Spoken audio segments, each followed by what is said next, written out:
A woman politely declines an offer. He sips his tea as she remains resolute. He calmly asks for her reason. He wonders if his offer was lacking. He leans in, offering to adjust the terms. His charisma and title as a duke fluster her. To her, he seems like a protagonist from a novel. The man reveals she's the first trainer a certain Kaizen has accepted. Unaware of this world's rules, she still firmly declines his offer.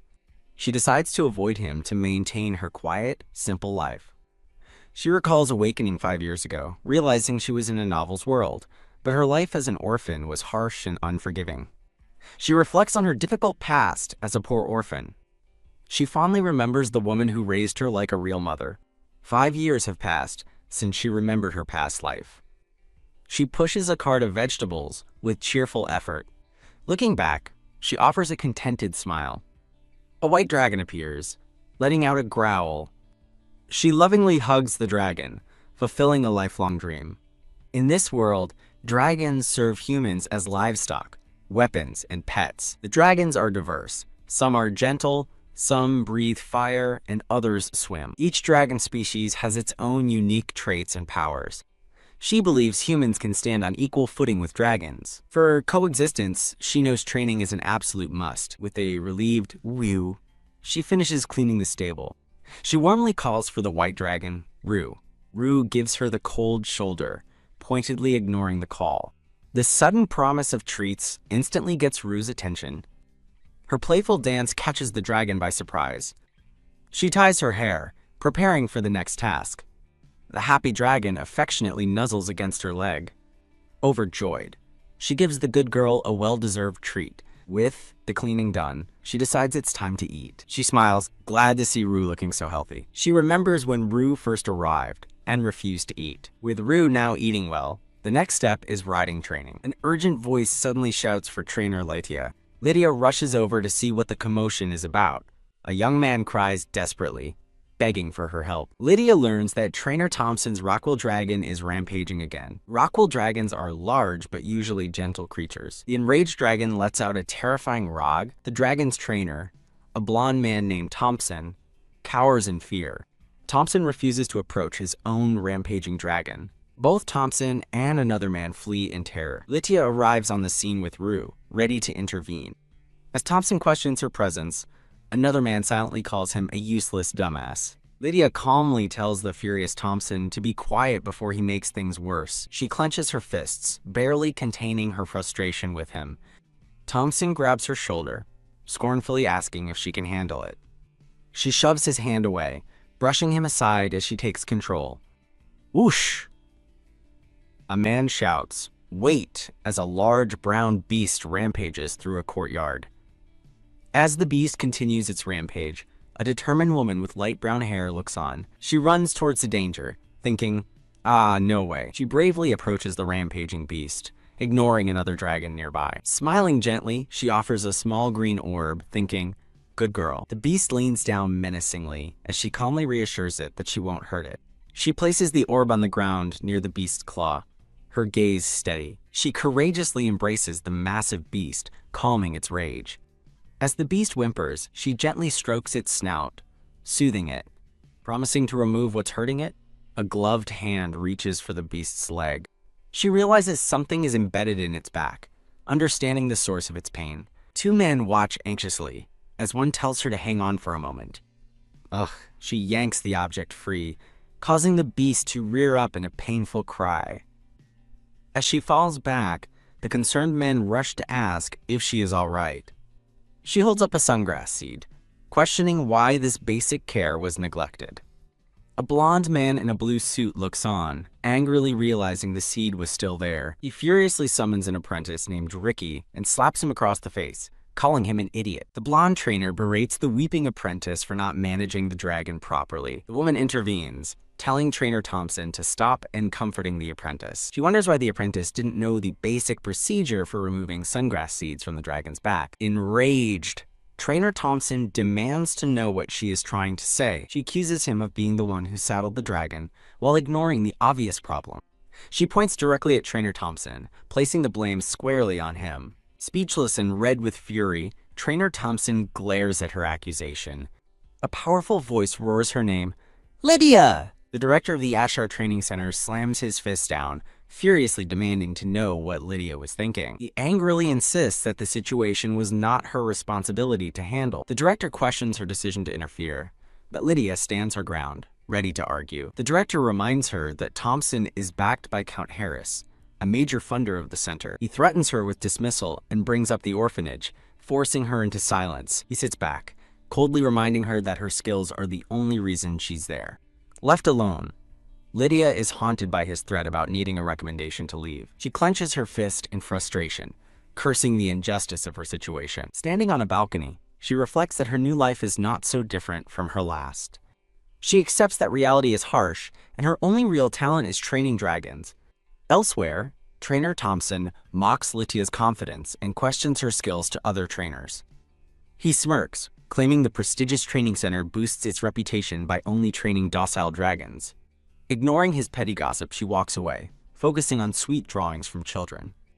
As she walks through a sunny grove, someone calls out, "Oh, Trainer Lydia, good work." Gur, a mustached noble named Count Ulbart, effusively hugs his uncomfortable white dragon, praising Lydia's supposed magic. Lydia smiles politely, telling the Count he is too kind. She advises Count Ulbart to stay a few days to reconnect with his dragon, Rue. The Count agrees to follow her advice, pleased to be with his dragon again. He expresses his happiness at how well Rue has been cared for, but Lydia simply calls it her duty.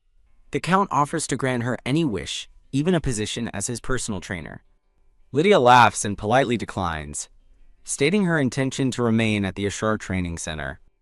As the Count extends a standing offer, Rue affectionately nuzzles Lydia's leg. Suddenly, Rue's head snaps up, its eyes wide with alarm. Rue lets out an agitated roar, startling Lydia as she calls out the dragon's name in concern.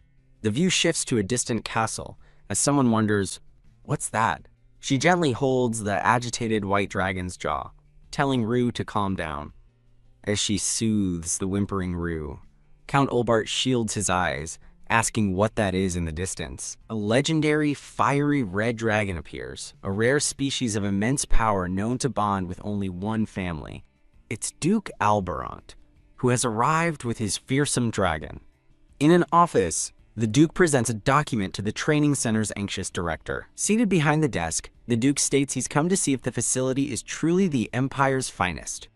The director nervously confirms their reputation for skill, prompting the Duke to announce he wishes to entrust them with training a dragon. The director happily assumes he means dragons for the ducal knights, but the Duke's fiery silhouette clarifies that he means his dragon, leaving the director stunned.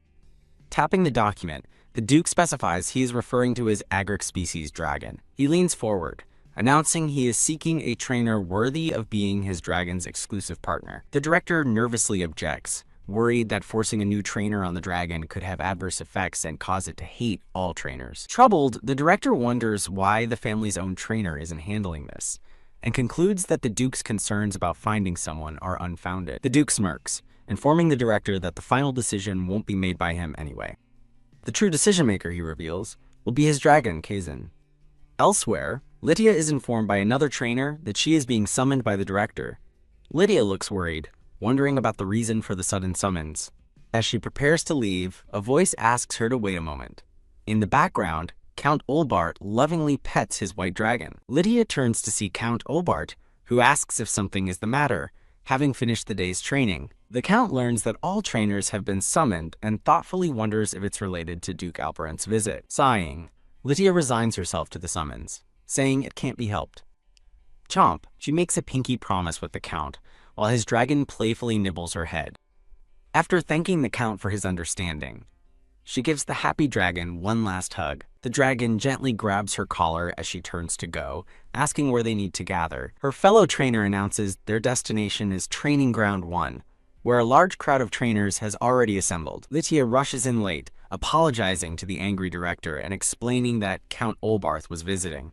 She catches her breath, looking flustered and anxious. Her eyes land on the stern-looking Duke, standing beside the director as she wonders who he is. A bad feeling washes over Lydia as the director begins to address the assembled trainers. He announces they've been summoned to select a trainer for Duke Alberant's dragon, causing the crowd to murmur about the rare and dangerous agric species. When the director makes the selection voluntary, Lydia scoffs, thinking they are out of their minds to even consider it. The narration explains that the Albarant family's exclusive bond with the agric species means there is little information, making any attempt to train one a great risk.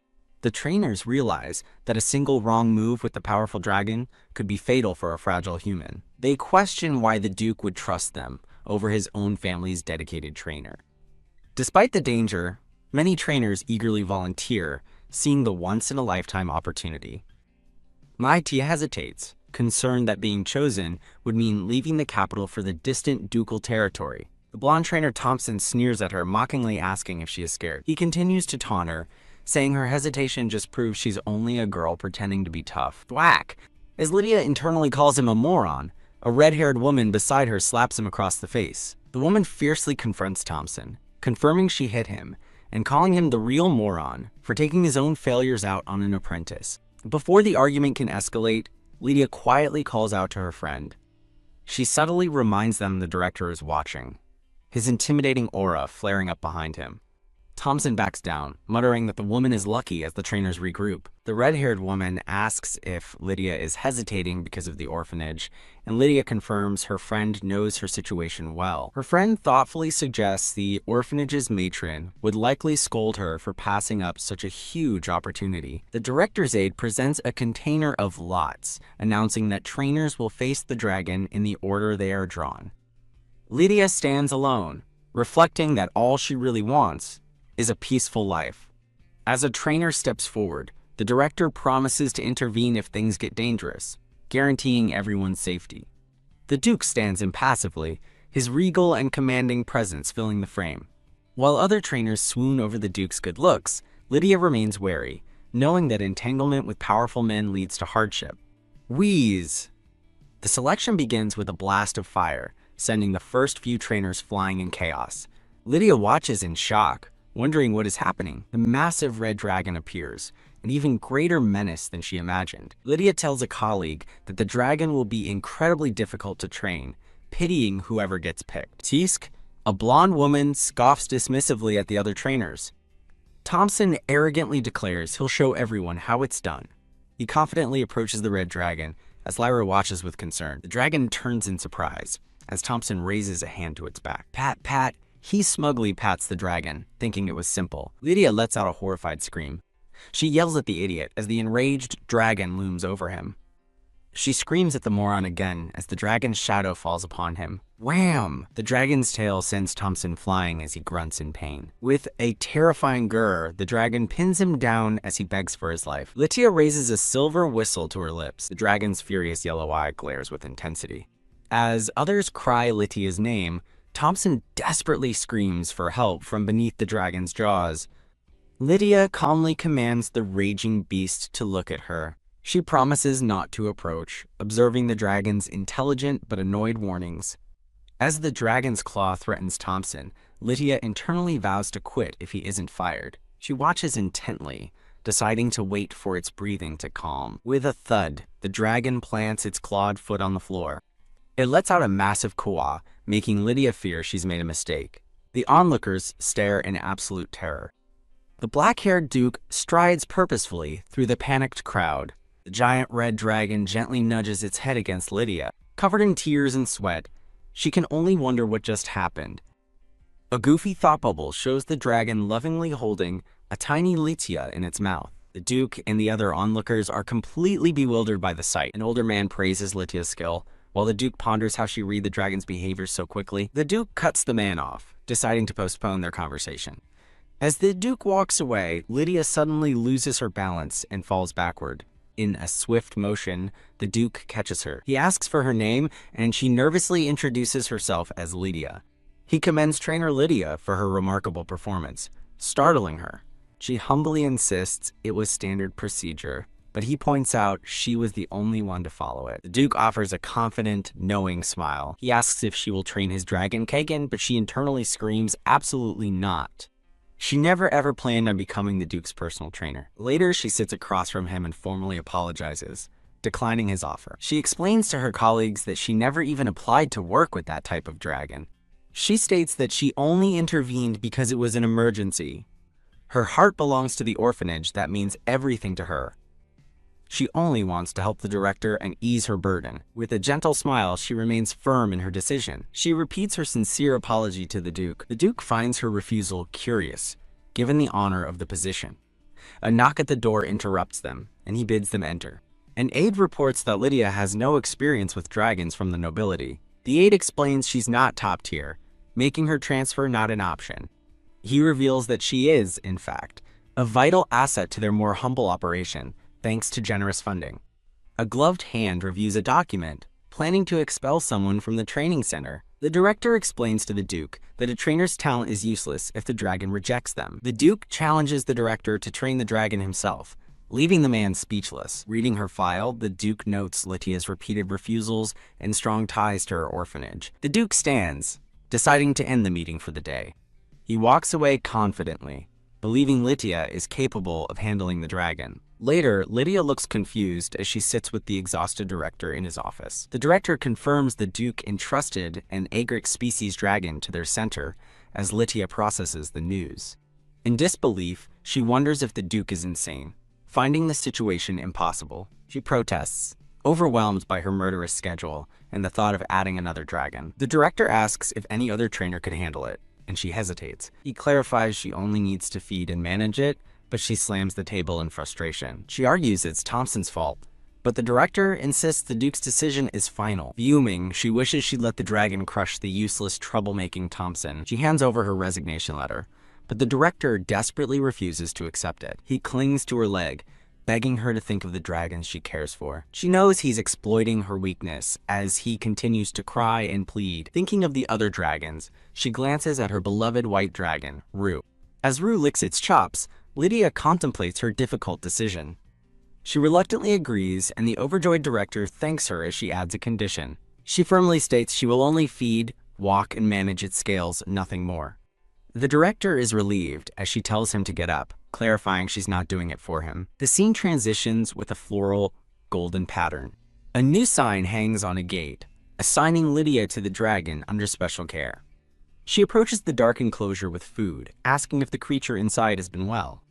Pushing the cart, she enters the stable and admits the sight of the red dragon is daunting.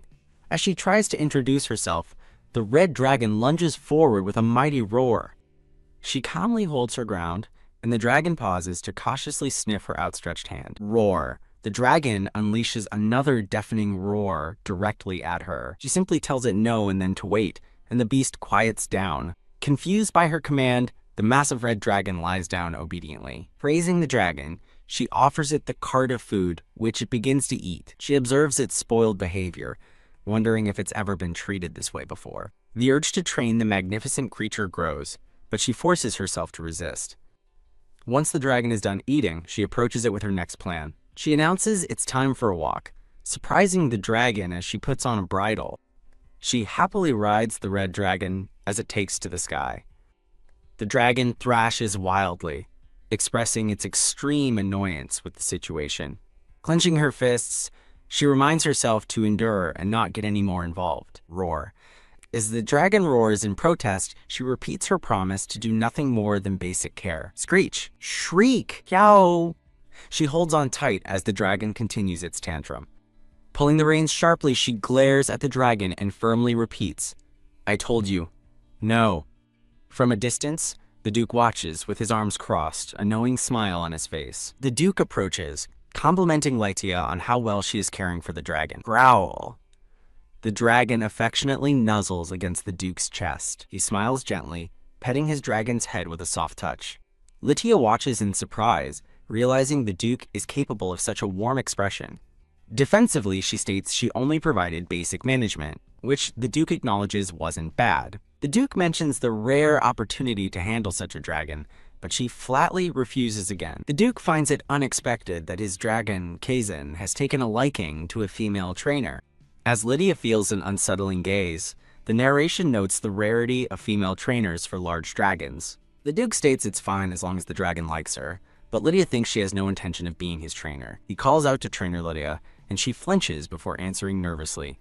The Duke takes her hand, warning her that he can reverse his decision at any time. He instructs her to care for Kazan until his return, and she reluctantly agrees. As he walks away, the Duke wonders how long she'll remain stubborn, leaving Lydia confused. She gives a strained smile, wondering if she triggered something with his possessive dialogue. Hoping to escape, she recalls sending letters to other training centers. Desperate for an escape, she begs for a quick reply from anyone. The scene focuses on the Grand Training Center. She tried to send out letters, but a messenger had already passed through, waving a cheerful goodbye. After her teammates abandon her, a small creature cries out, leaving Lydia to handle everything alone. After finishing her work, she announces that the task is done. Count Obarth praises her magical skill, but she humbly deflects the compliment. Lydia remembers it's the Count's last day before he returns to his homeland. He tells her it's a waste to leave behind someone with her talent. The Count praises her for earning her license at the youngest age with the highest score. A narration explains that dragon trainers bonded with their beasts hold great power, playing a key role in noble succession battles and amassing great influence. Annoyed, she complains about the director making her suck up to yet another noble. Kia, the white dragon, affectionately licks her hand, full of love. She smiles, telling her dragon that she loves the training center for its variety of dragons. Count Olbarth stops her, observing that she isn't very ambitious. He advises her that a little ambition is a good thing while handing her a cloth. She reflects on his cryptic advice that no fish can survive in water that's too clean. Watching a dragonfly, she recalls earning her license just for the love of watching them. Her job lets her see all the dragons she wants, but she gasps upon opening the cloth. Inside is a magnificent, teardrop-shaped red gemstone. She marvels that the gem could summon a priest, unaware the Duke is right behind her. Eek! Startled by the Duke's question, she jumps in surprise. She turns, flustered, and stammers a greeting to Duke Alberant. She asks him to wait, but freezes in shock when she sees the orphanage director with him. Lydia wonders why the director is with the Duke, as the older woman kindly asks how she has been. The Duke tells Lydia to talk things over with the director, and leaves to check on Kazan. The orphanage director gently takes Lydia's hand, asking for a moment to speak with her. The two sit down for tea in a quiet room. Lydia worriedly asks the director if something is wrong. The director asks about Lydia's well-being, before seriously calling her name. Lydia is confused and unsettled by the director's sudden shift in tone. Flustered, Lydia nervously tries to change the subject by praising the Duke's dragon. She passionately describes the dragon's shimmering red glow. The magnificent red dragon is shown with its piercing yellow eye. Lydia continues, theorizing its magical scales create the shimmering light effect.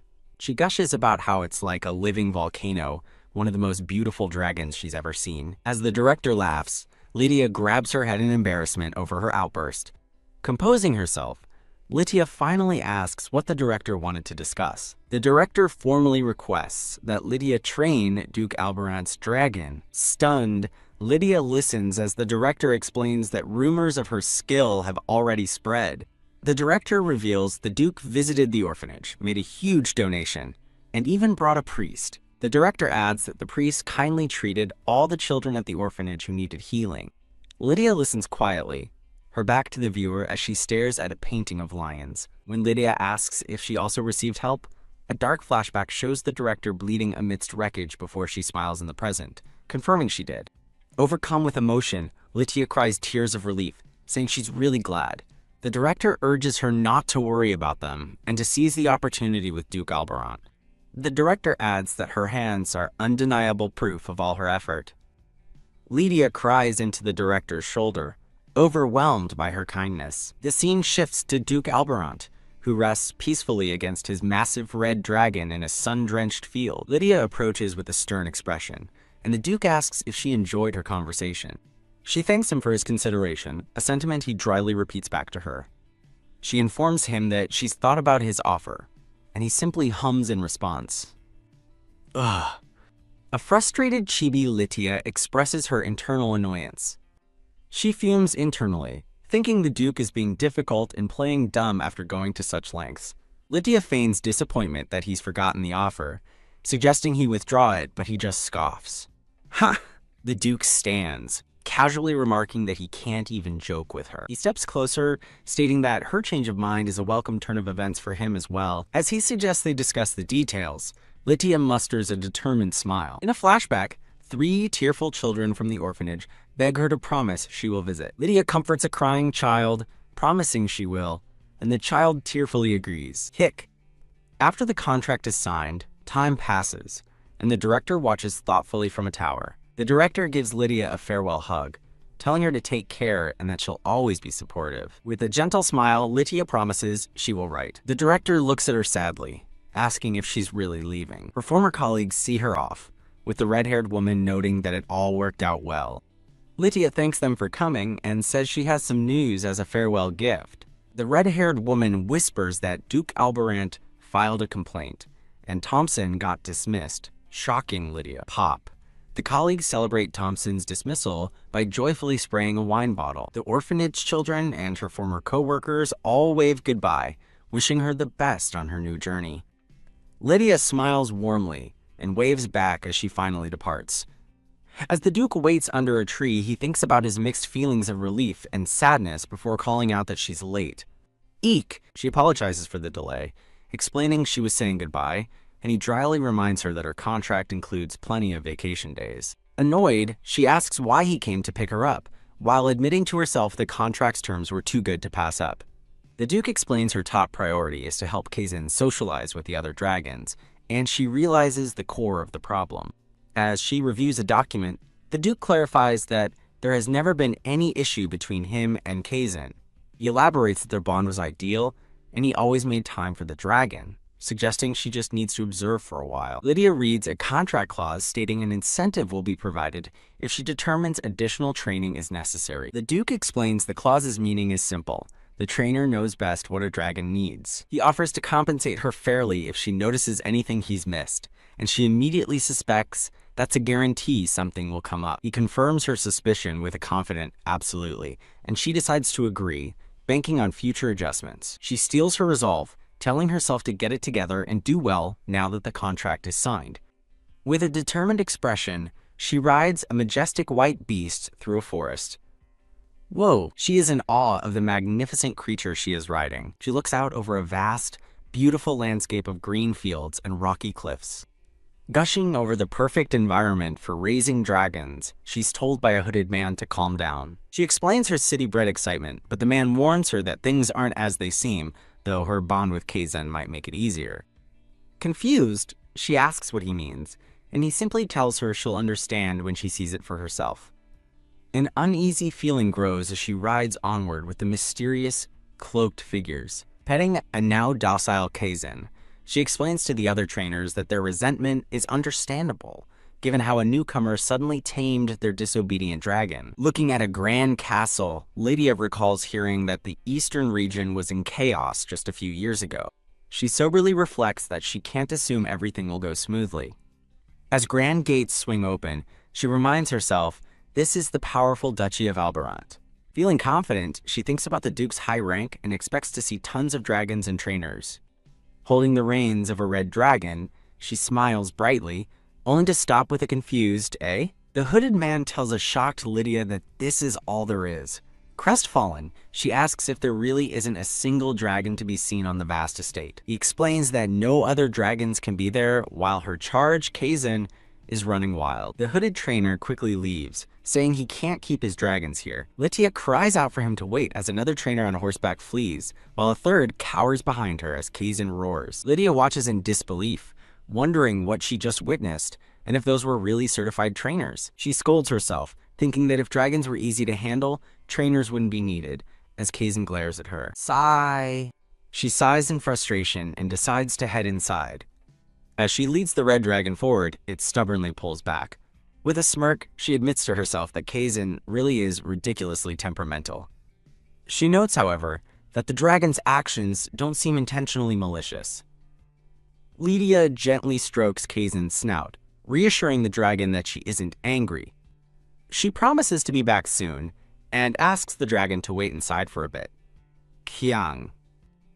As she pets its head, Kazin whimpers, and she realizes it's not the dragon's fault. Inside the lavish estate, a butler and a maid nervously watch her pass, the narration noting that this is a common occurrence. Enraged, Lydia yells Duke Alberant's name, declaring that this is entirely the owner's responsibility. An attendant welcomes Duke Alberant back to his opulent office. A blonde woman with glasses reports that many trainers have resigned recently, leaving them with plenty of work. The blonde woman, identified as Pascal, Albarant's personal secretary, explains that just covering the gaps during his succession has been a full-time struggle. Pascal informs the Duke that the biggest issue among them is the matter of the trainer. A flashback shows a young Ulysse Albarant on a throne after losing his parents. Narration explains his uncle moved in to steal everything, as dragons are symbols of a noble family's power. A trainer lovingly pets a golden dragon, a symbol of the immense value of dedicated trainers in wealthy houses. A portrait of a noble family burns, as the narration explains that for rare dragons like Kazan, the trainer's status was even higher, as only they held the secrets to handling them. Amidst fire and fallen bodies, a dragon's shadow looms. The Duke reflects that his uncle must have considered the trainers might betray him, but killed them all when things turned against him. Pascal asks the Duke if he's found a new trainer yet. The Duke smirks, revealing he's found someone quite interesting, leaving Pascal confused. Pascal asks what kind of person he found. The Duke reveals it's a trainer Kazan actually cozies up to, puzzling Pascal even more. In a flashback, the Duke explains to a surprised Pascal that Kazan showed affection, practically melting in front of the new trainer. Pascal is shocked to hear it was Kazan, a dragon so reclusive that he has barely seen him, noting the dragon can hide for decades unless someone meets his mysterious criteria. A butler tries to stop a determined Lydia from rushing past. The Duke tells a flustered Pascal that he will get to see for himself soon enough as Lydia bursts in. Pascal calls out the Duke's name in alarm as he sits calmly at his desk. With a fiery, cheerful expression, Lydia announces that she's found him. Pascal questions her, asking if tending to Kazan isn't her responsibility, and realizes the new trainer is a woman. Lydia slams her hands on the Duke's desk, declaring that's exactly why she's here. Lydia asks if Kazan has always lived in solitude. The Duke confirms Kazan has been that way since childhood, on his own terms, leaving a chibi Pascal puzzled. My goodness, Lydia leans on the desk in disbelief, and the Duke asks what's wrong. She formally addresses him to clarify the training expectations, preventing aggression toward other dragons, and getting him to accept food from others. The Duke confirms this is correct. Lydia declares that the first thing they should do is move elsewhere. The Duke explains Kazan was separated because he and the other dragons were uncomfortable with each other, but Lyra insists that's exactly why they need to relocate him. Lydia explains that while isolating him seems like a solution, it's the cause of his temper.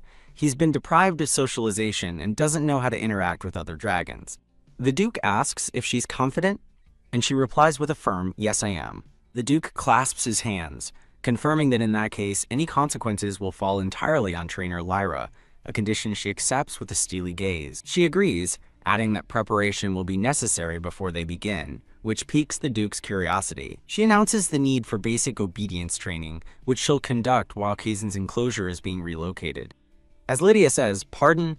a frantic Pascal realizes he's been locked in.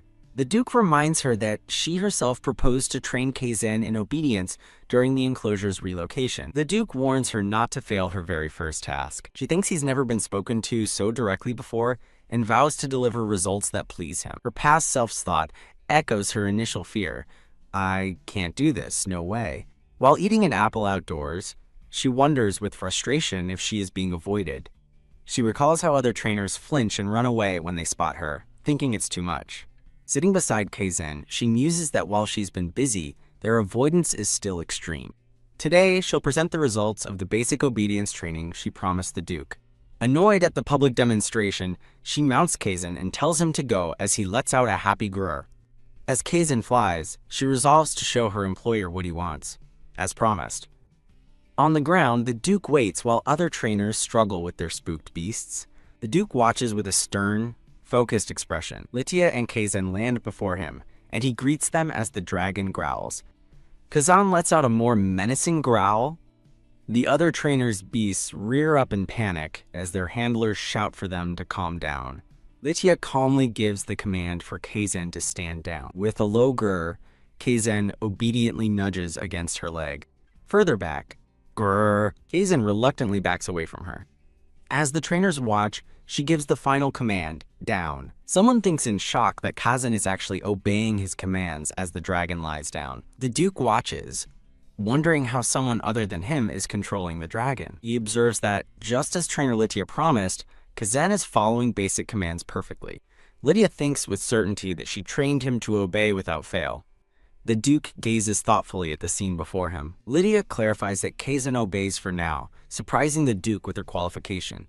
She explains that nothing is perfect, and Kazan agrees with a yip. Lydia reminds the Duke that a dragon is a living creature that could lash out unexpectedly. The Duke addresses her formally as Trainer Lydia, and she responds in kind. He then entrusts her with the education of the ducal house's apprentice trainers. Her mind freezes, and she can only think, "Pardon?" She asks why she's been chosen for the task when there are other trainers available. The Duke explains that all the family's official trainers quit, creating a void. She has a shocking realization. The dragons have been managed by apprentices all this time. Grabbing his lapels, she demands to know why he withheld such crucial information. She argues that people could have died if Kazan had disobeyed, but the Duke calmly retorts that he would have handled it, leaving her trembling with his nonchalant. "Is that so?" He smirks, noting that she would have borne full responsibility for any failure, which infuriates her. Wham! Lydia punches a barrel in a storeroom, screaming about the lack of a single official trainer. She fumes that a prestigious house like Albarant not having trainers is like a bank losing its family tree. The Duke appears at the door, conceding that her assessment is not inaccurate. Startled, she stammers his title in surprise. He asks what she's doing and says he came to commend her for the successful training session. He coolly adds that it seems his commendation is no longer necessary. He asks if she recalls her contract's terms, and she cautiously confirms she does. She remembers the clause stating a bonus incentive will be provided. He asks if having only apprentices is good for Kazan's training, putting her on the spot. He corners her by asking if educating the apprentices is therefore a prerequisite, leaving her stunned at his logic. She protests, but he reassures her of handsome compensation and reminds her that Kazan already trusts her completely. The Duke maintains his impassive and calculating expression. She asks if he is perhaps disappointed that Kazan obeys his trainer, and he visibly flinches. Though he merely replies, "I wonder," she is certain he's disappointed, having seen him flinch. Lydia concedes that training the apprentices is part of her duties. She asks the Duke about the secret training techniques of the House of Albarant. The Duke questions her knowledge of his house, and she begins to explain her perspective as a trainer. She apologizes, clarifying she's mostly worked with clients from across the kingdom. The Duke reveals that until an Agric species dragon chose him, his house went without one for 100 years. He explains that during that time, the family heads were not considered proper heirs. He continues, describing a time when everyone coveted the title of Duke, without a true successor. Recalling his uncle's ruthless motto, he asks her to imagine what happened to the official trainers. The Duke notes this will be a long story, while Lydia offers a plan to study Kazan. Lydia outlines her strategy: share information with apprentices, coordinate efforts, and slowly increase Kazan's socialization. The Duke calmly agrees to her proposed method. He admits his surprise, having expected her to demand the contract's termination. Lydia coolly retorts that he would likely silence her to protect his family's secrets. She challenges him with a sharp, "Am I wrong?" A cheerful, bear-themed background illustrates Lydia's attempt to feel positive. Facing the apprentices, she immediately senses their collective animosity. As Pascal recalls the Duke's words, Lydia sighs, steeling herself. Flipping on a social smile, she greets the hostile crowd. The apprentices watch her with suspicion, one thinking her arrival is just as bad as he expected. Pascal addresses the apprentices, acknowledging their concerns but asking them to remember one key fact. He announces that the Duke personally chose Lydia, a revelation that shocks the apprentices. A wave of disbelief and shock spreads through the crowd. Pascal encourages her to speak, but she finds it impossible in the tense atmosphere. Lydia notes the mixed reactions of surprise from newcomers and wariness from those who know her. She confirms that, per the Duke's instructions, she is their new teacher. Lydia humbly admits her ignorance, stating that they are the true experts on the duchy's dragons. She proposes a mutual exchange of knowledge to benefit everyone. When an apprentice raises his hand, she gives him the floor. A skeptical apprentice challenges her, asking what happens if they upset an Agric species dragon. Another apprentice chimes in, recounting a near-death experience and questioning their usefulness. Lydia argues that their shared fear is the very reason to exchange information, so no one dies caring for a dragon. A female apprentice reminds her that they are all still unlicensed trainees. Lydia appeals to their common ground, stating she knows they all love dragons. She reassures them that she wants to be a colleague, not a commander. Her sincere words seem to touch one of the apprentices. Having made her case, Lytia offers a respectful bow to the group. The scene shifts back to Lytia and the Duke on a stone path. The Duke observes her with a slight, amused smile. To her surprise, he suddenly bursts into hearty laughter.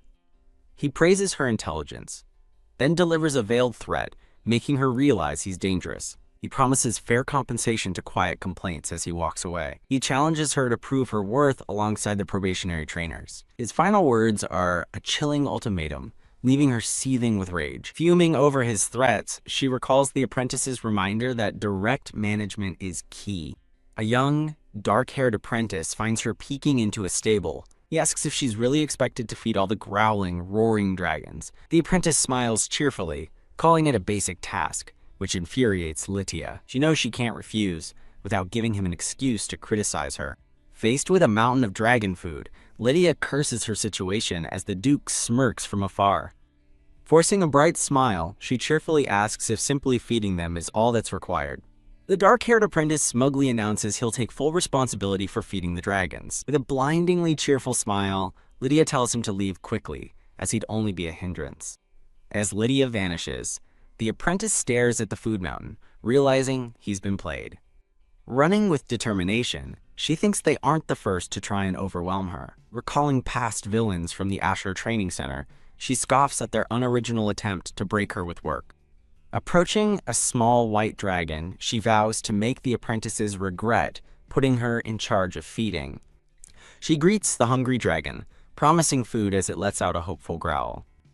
Examining its scales, she wonders why their condition is so poor. Chomp, chomp, chomp. As the dragon eats, she realizes it's severely undernourished. Petting its snout, she understands its frantic eating and scoffs at the apprentice's methods. Realizing they tried to break her spirit by neglecting the dragons, she erupts into menacing laughter. Ha ha ha. She cackles, vowing to beat the basics of being a trainer into their heads. The dark-haired apprentice watches with growing concern, wondering if this is okay. Another apprentice recalls they were told to at least feed the dragons, marveling that she's handling 30 portions alone. The skeptical apprentice furiously questions why a single trainer from the capital is now leading them after all their years of experience. He smirks, cynically dismissing her claims of loving dragons as a joke. Watching her calmly tend to a dragon, he predicts she will quit once the work becomes too hard. Grah! A green dragon suddenly goes berserk, terrifying the dark-haired apprentice. An apprentice with glasses panics, asking a man named Bruce what to do. But Bruce is just as lost, recalling the dragons were calm only days before. Bruce stares in terror, asking what's happening as Lytia appears behind him. With a rake over her shoulder, she sternly asks if it isn't time for their training. She dismisses their panic, brushing off the chaos as nothing. As Bruce excuses himself, Lytia coolly states she needs to prepare the next round of feed. A flashback shows the dragons going wild moments earlier, pinning the helpless trainers. He recalls how the beasts instantly calmed the moment she walked in, leaving him utterly baffled. Bruce chases after her, but she brushes him off, claiming she's too busy. As he pleads, she cheerfully explains that feeding 30 dragons and an Agrix type leaves her no time. She passive-aggressively asks why they're bothering her when they have so much more experience. Defeated, Bruce bows his head in complete submission. Surprised by his apology, she thanks him, admitting their actions helped her learn about the other dragons. He calls out to her, but she internally scoffs, wondering why he's showing respect only now. 2 other apprentices rush forward, tearfully begging for her help and offering their own. She bluntly tells them to screw off and handle the mess themselves. Turning her back, she tells them to grow a conscience and fix what they broke, not caring if they get hurt. Pushing a wheelbarrow, she thinks it's their own fault for coming crawling back. When their plan failed, she fumes, thinking they should have known this was coming. She realizes the apprentices were likely just repeating what their seniors did, but notes there's something they don't know. She reveals their secret. Apprentices are only assigned half a dragon's normal ration. The rest, she explains, is used during training to make the dragons obedient to the apprentices. Concluding they had it coming for entering the dens without food, she collapses on some hay, utterly exhausted. A purring kitten stirs from his sleep, letting out a curious rurk. Lytia lies down next to the massive dragon, announcing she's taking a break. She warns him not to be disturbed during her break, and he responds with a deep, rumbling purr. She snuggles into his warm, scaly side for a nap. Her eyes widen in sudden, profound realization. Bathed in a blissful aura, she marvels at the heavenly warmth, declaring Kazan the best as her stress melts away. The Duke appears in the doorway, calling out Kazan's name in question. He watches as Kazan contentedly wags his tail. This scene shows Lydia sleeping peacefully against Kazan, surrounded by a vision of flowers. The Duke observes them with a quiet, unreadable expression. The Duke finds Lydia sleeping beside Kazan and asks what she's doing here. He observes that the apprentice trainers aren't following her lead. In his office, a blonde-haired man reports that Lydia has been managing all the dragons by herself, which shocks the Duke, who asks why it wasn't reported sooner. The blonde-haired man guesses she wants to handle the internal situation on her own.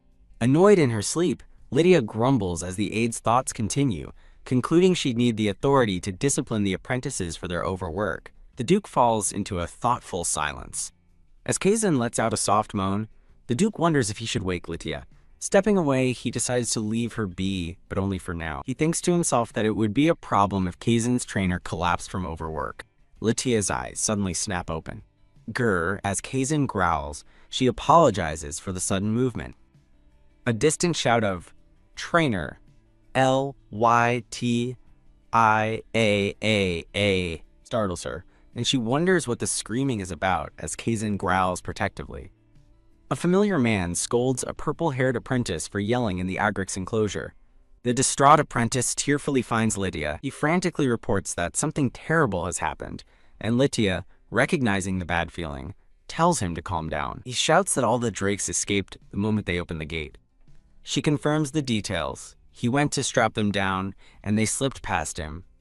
With a tired, knowing smirk, she asks if he expects her to clean up his mess. She leans in, repeating the question with a menacing smile. "You want me to clean this up now?" The apprentice explains that the leader ran off, and the others won't listen.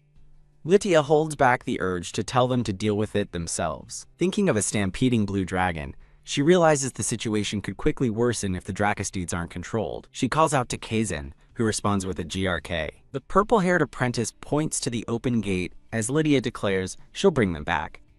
A title card introduces the Dracosteeds as one flies across the sky. Riding atop Kazan, she ponders where the Dracosteeds might have gone.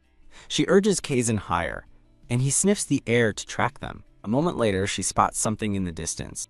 "Found them," she exclaims, realizing their horse-like nature would lead them to an open field where the blue leader now runs freely. She identifies the leader, amused by how excited the herd is. She blows a sharp whistle, catching the blue Dracosteed's attention. Kiek.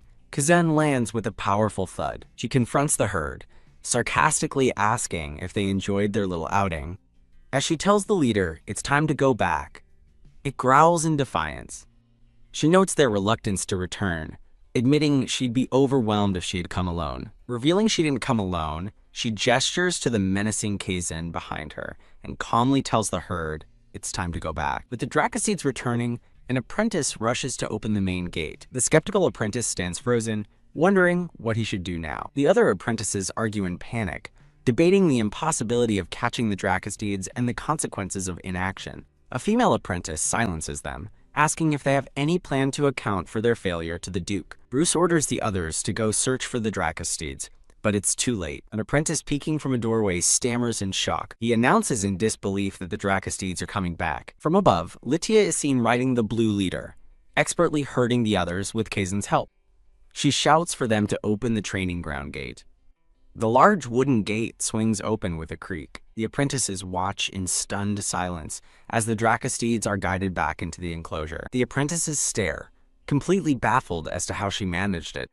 As the purple-haired apprentice calls her name, Lydia's eye twitches with irritation. Lydia furiously asks the apprentice trainers if they are all out of their minds. Standing before the gathered apprentices, she scolds them for their incompetence, asking what kind of trainer lets an entire herd escape. She glares at Bruce, demanding to know if he has anything to say for himself. Bruce stands tall before the other apprentices, a look of resolve on his face. He takes a deliberate step forward to face Lydia. The other apprentices watch in shock, with one affirming they have something to say. As Bruce remains kneeling, Lydia begins to pose a question. Looking up at her, he hears her ask if they are finally willing to stop their pointless power struggle and cooperate. Bruce looks up at Lytia, a blush of surprise and admiration spreading across his face. He asks if she won't expel them, but she sighs, questioning what authority she would even have to do that. With a hand on her heart, she reminds them that she has said this from the very beginning. She offers a gentle smile, stating that mutual respect is all they need to move forward. Lytia kneels to meet his gaze, and they firmly shake hands, sealing their new understanding. Bruce earnestly promises they will listen to her guidance, as Lytia internally sighs, wishing it had been this way from the start. A pair of elegant black shoes steps onto the field, heralding an unexpected arrival. The Duke appears behind Lydia, coolly asking so, as she turns to face him with a tired smirk. He demands to know what the situation is, seeing her and Bruce standing together as a united front. Lydia calmly reports that a minor disturbance has been handled, but the Duke's sharp gaze reveals he doesn't believe her. While Bruce looks horrified, Lydia maintains her composure, as it's explained she resolved the mass escape of the Knight's Dracosteeds. The Duke repeats her words with cold disbelief, questioning her definition of a minor disturbance. He incredulously asks if the entire Knightly Order's mounts breaking loose is a minor mishap, and Lytia silently agrees it's not a clean record. She explains that not only did all the Drakes return, but the lead Drake's capability was so impressive that it attracted a few wild ones into the herd. Looking him in the eye, she asks if he can overlook their mistake this once, and he offers a slight, unreadable smile. The Duke questions her request to overlook such a serious mistake, while Lydia counters that everything turned out well. Bruce nervously speaks up, adding that it would be impossible for one person to train the Drakes alone if the apprentices were to leave. Lydia firmly argues that these trainers are the ones who understand his dragons best, leaving the Duke in thoughtful silence. The Duke announces that because Lydia resolved the issue, he will refrain from punishing the apprentices by the book. He instead declares a 1-year salary deduction, with dismissal if they fail to prove their competence, and the trainers bow in gratitude for his grace. Bruce reflects that the Duke could have easily replaced them all, given the house's immense wealth and influence. Lytia touches her forehead, looking visibly relieved that the crisis has been averted. The scene shifts to the dragon enclosure under a starry night sky. The Duke finds Lytia sleeping on Kazan's back again, wondering why she is always sleeping there. Kazan lets out a joyful roar, clearly delighted to have her there. Petting the dragon's head, the Duke calmly tells Kazan he doubts her sleeping here for his sake, earning a soft GRRRK in response. As Kazan growls in protest, the Duke gently lifts the sleeping Lytia, explaining that this place isn't suitable for his trainer. Holding her securely, he reasons with the dragon, asking if he'd want his trainer to get sick. Kazan lets out a low, disappointed groan, clearly displeased with the arrangement. With a faint smirk, the Duke walks away with Lytia as Kazan follows, letting out another groan.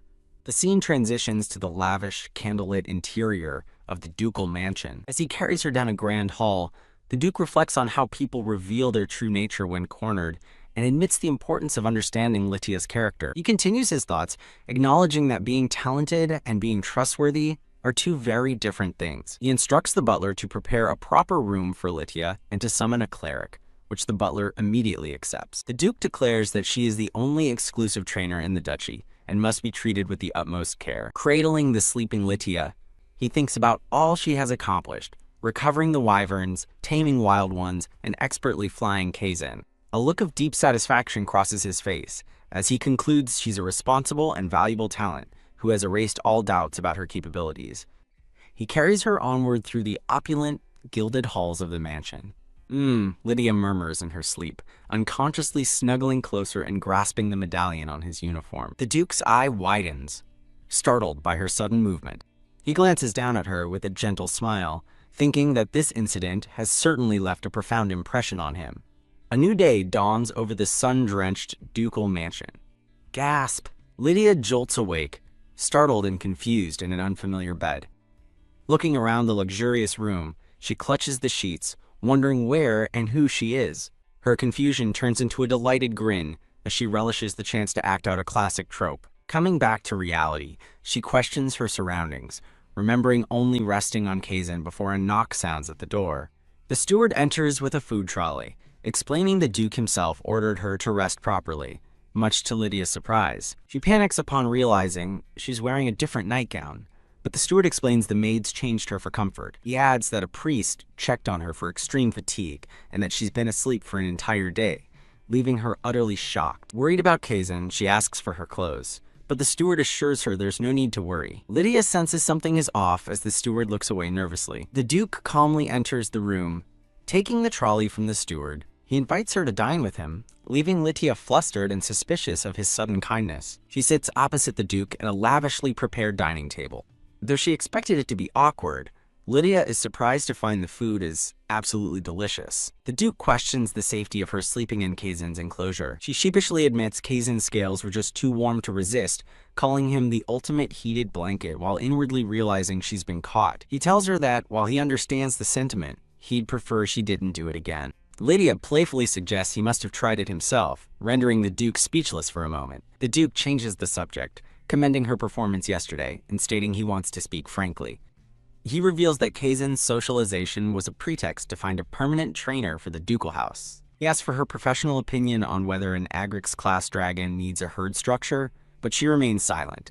Understanding her hesitation, he says basic care will suffice for now, but insists socialization is still necessary, prompting her to ask why. He explains that because Kazan lives in the human world, there would only be one solution if he ever hurt someone.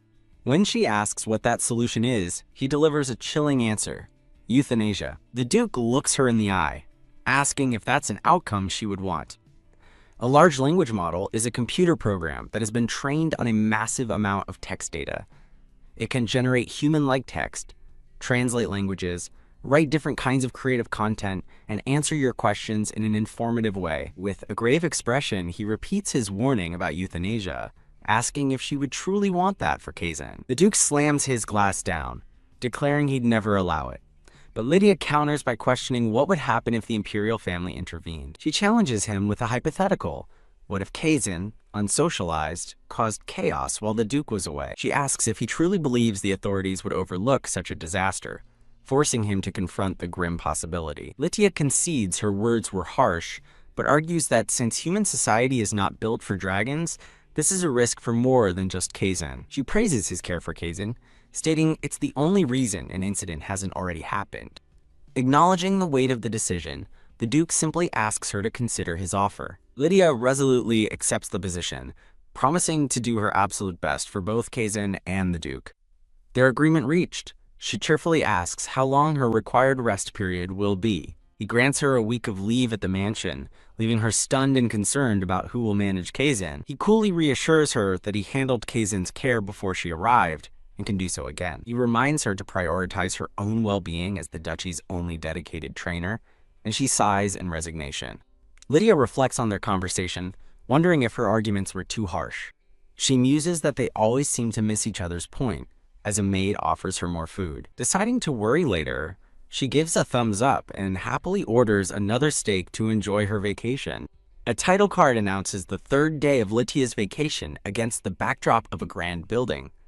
Lydia runs into the Duke in a hallway, stammering in surprise at his grim expression. She notices his pale complexion and dark aura as he insists he is fine, and she begins to reconsider her week-long break. The Duke firmly cuts her off, stating that rest must be taken properly, making her sweat nervously. He adds that he won't entrust important work to someone who isn't well rested. Watching him leave, she can't shake the feeling that he looks unwell and wonders if an accident occurred. She decides to forget it, assuming he would have told her if anything serious had happened. On day 5 of her vacation, Lydia is relaxing when another trainer collapses, begging for her help in a now familiar scene. An apprentice frantically pleads with her to look at the Agrix species dragon, but a cool Lydia simply sips her drink. Lydia wonders why she is being asked to care for Kazan. An apprentice reports that Kazan's constant crying is making the other dragons anxious. He explains that some anxious dragons even hurt themselves, though the injuries were minor. The apprentice confesses that the Duke couldn't handle the situation, forcing him to sneak out for help. Realizing the Duke lied about the situation, a furious Lydia demands to see the dragon. They race through the forest, with Lydia noting how loud Kazan's cries are. It's explained that the cries shouldn't be audible from so far away, highlighting the severity.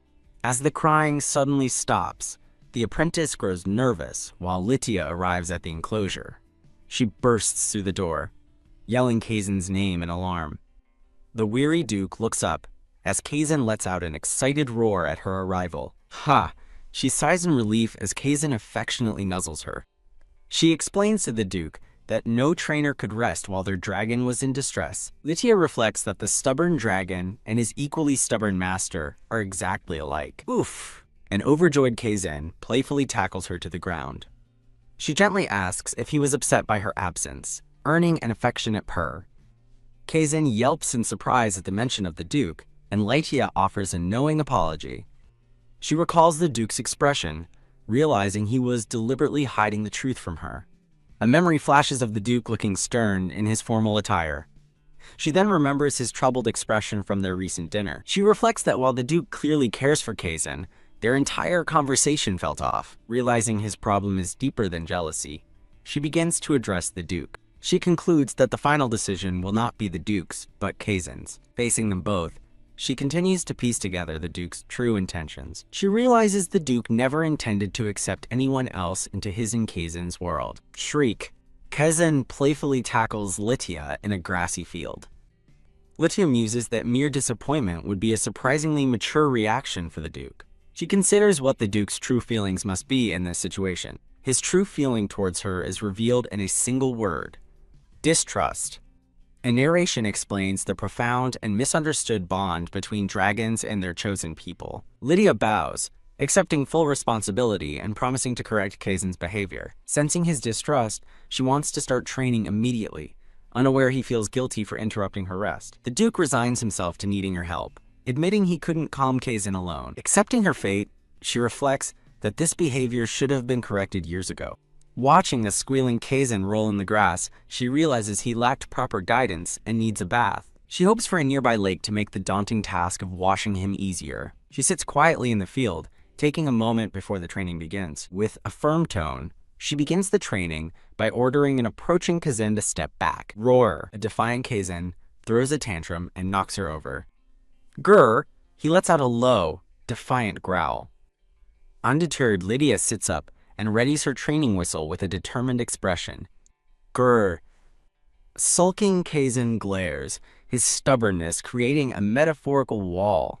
She sits on his tail, patting it while honestly reflecting on her feelings.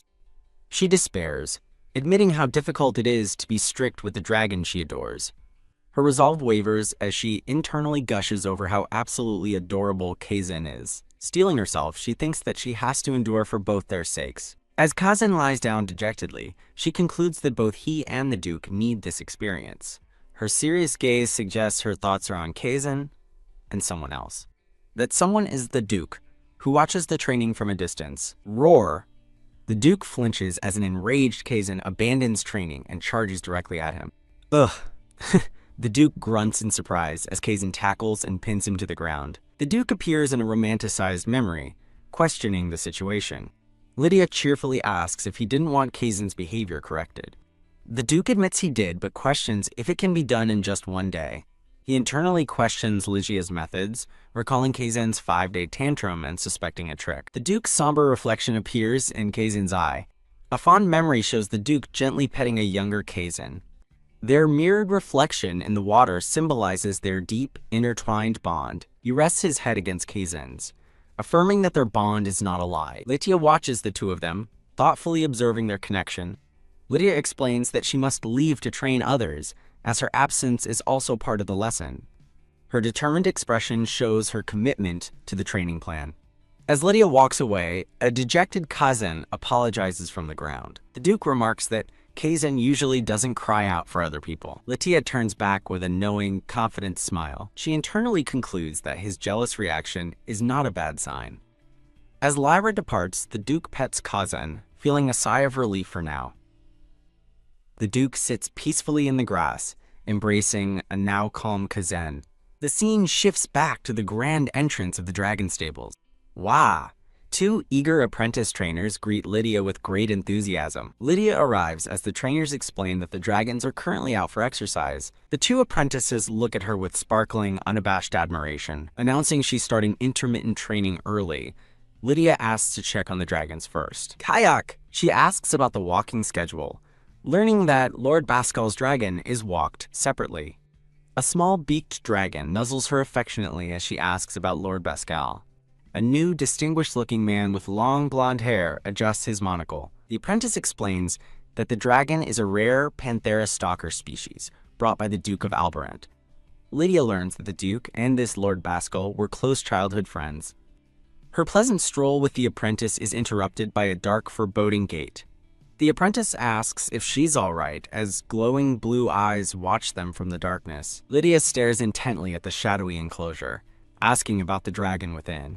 Kya! A massive white dragon lunges forward, desperately crying out for its trainer. Knocked back by the force, Lydia is helped by the two panicked trainers. She quickly recovers, giving a reassuring thumbs up to show she's fine. An injured trainer approaches as Lydia reveals she is the trainer in charge of the Macellid species. She asks the injured trainer to report any unusual behavior, no matter how small. The trainer explains the dragon, Luira, is naturally sensitive, but another dismisses it as her usual behavior. Lydia's expression sharpens, questioning the phrase, "always been like that." She realizes the dragon's behavior might be due to a past change in ownership. Another trainer elaborates, explaining it happened during the Albarant ducal succession disputes. He grimly admits that the previous owner and trainer died, and his own ignorance is what kept him alive. The memory of a hand gripping a dress highlights the trauma that made the dragon so sensitive. The narration explains that intelligent dragons understand the finality of loss when a new master appears. Seeing her determined face, a trainer shamelessly begs Lydia for her help.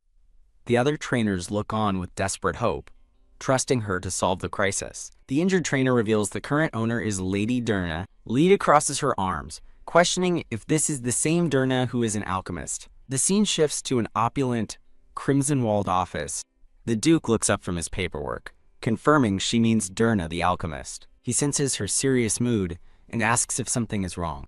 Pausing his writing, the Duke asks for permission to speak frankly with her.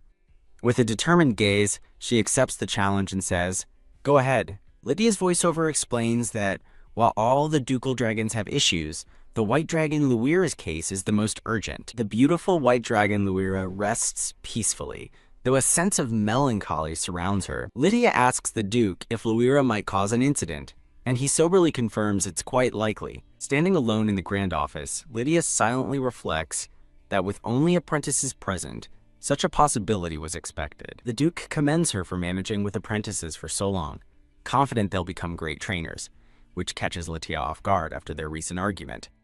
Lydia admits to herself that under such harsh conditions, she would have simply walked away. The Duke sternly declares that any trainer who doesn't meet his standards within a year will be dismissed, citing a past mass escape as precedent. In a bold counter, Lydia asks what he'll do if she ensures every trainer earns their license within that year. In his opulent office, she and the Duke face off in a silent, determined challenge. As Lydia watches, the Duke picks up a quill and begins to write. Lydia is stunned into silence as the Duke agrees, stating he won't stop her if that's her official position. The Duke looks at her intently, telling her she of all people should know what's at stake. He hands her a sealed scroll, officially granting her the authority she needs. The scene shifts to a quiet, sun-drenched antechamber, marking a moment of transition. As Lydia walks away, the Duke thinks about the challenge ahead, knowing the alchemist Durna is reclusive and will be difficult to persuade. She holds the official ducal decree, its red wax seal gleaming with authority. Clutching the scroll, Lydia reflects on her surprise at his easy approval, having planned to use the trainer certification issue as leverage. She turns to leave the Duke's office, considering herself lucky for the time being. Tapping the scroll, she resolves to focus on the task at hand. She walks down the hallway, document in hand, and lets out a questioning hum. Arriving at a large door, she calls out, and it creaks open to reveal a disheveled woman with long black hair. The wary woman asks who she is, and a caption identifies her as Durna, the alchemist of the Albarant ducal house. As Lydia confirms her identity, a small, fierce black cat hisses from the doorway, while Durna asks who Lydia is. With a bright, professional smile, Lydia presents the scroll and introduces herself as the ducal house's exclusive trainer. As Durna inspects the document, Lydia can't help but feel like she's in a job interview. Durna invites her in, and Lydia internally celebrates passing the interview while politely thanking her. As Durna offers her thanks, the view reveals a completely chaotic and cluttered laboratory. Inside the messy lab, Durna asks Lydia what brings her here.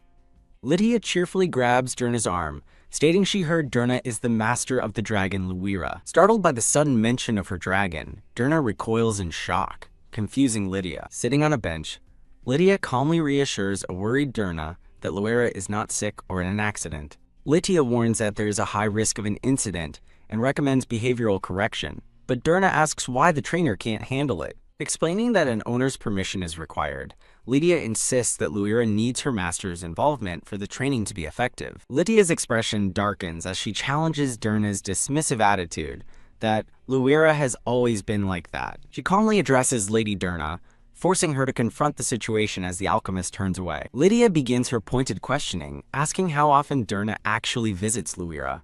Pressing further, she asks how long those infrequent visits last, causing Durna to clutch her robe in distress. Lydia calls out Durna's name again, her quiet authority filling the room. Her gaze remains fixed and serious, demanding an honest answer. In the cluttered lab, Lydia bluntly asks the question hanging in the air. Do you care about Luira? Observing Durna's pained silence, Lydia lets out a soft, resigned sigh. Lydia suggests that if caring for Luira is a burden, she should give her up, especially if she only needs the dragon for its byproducts.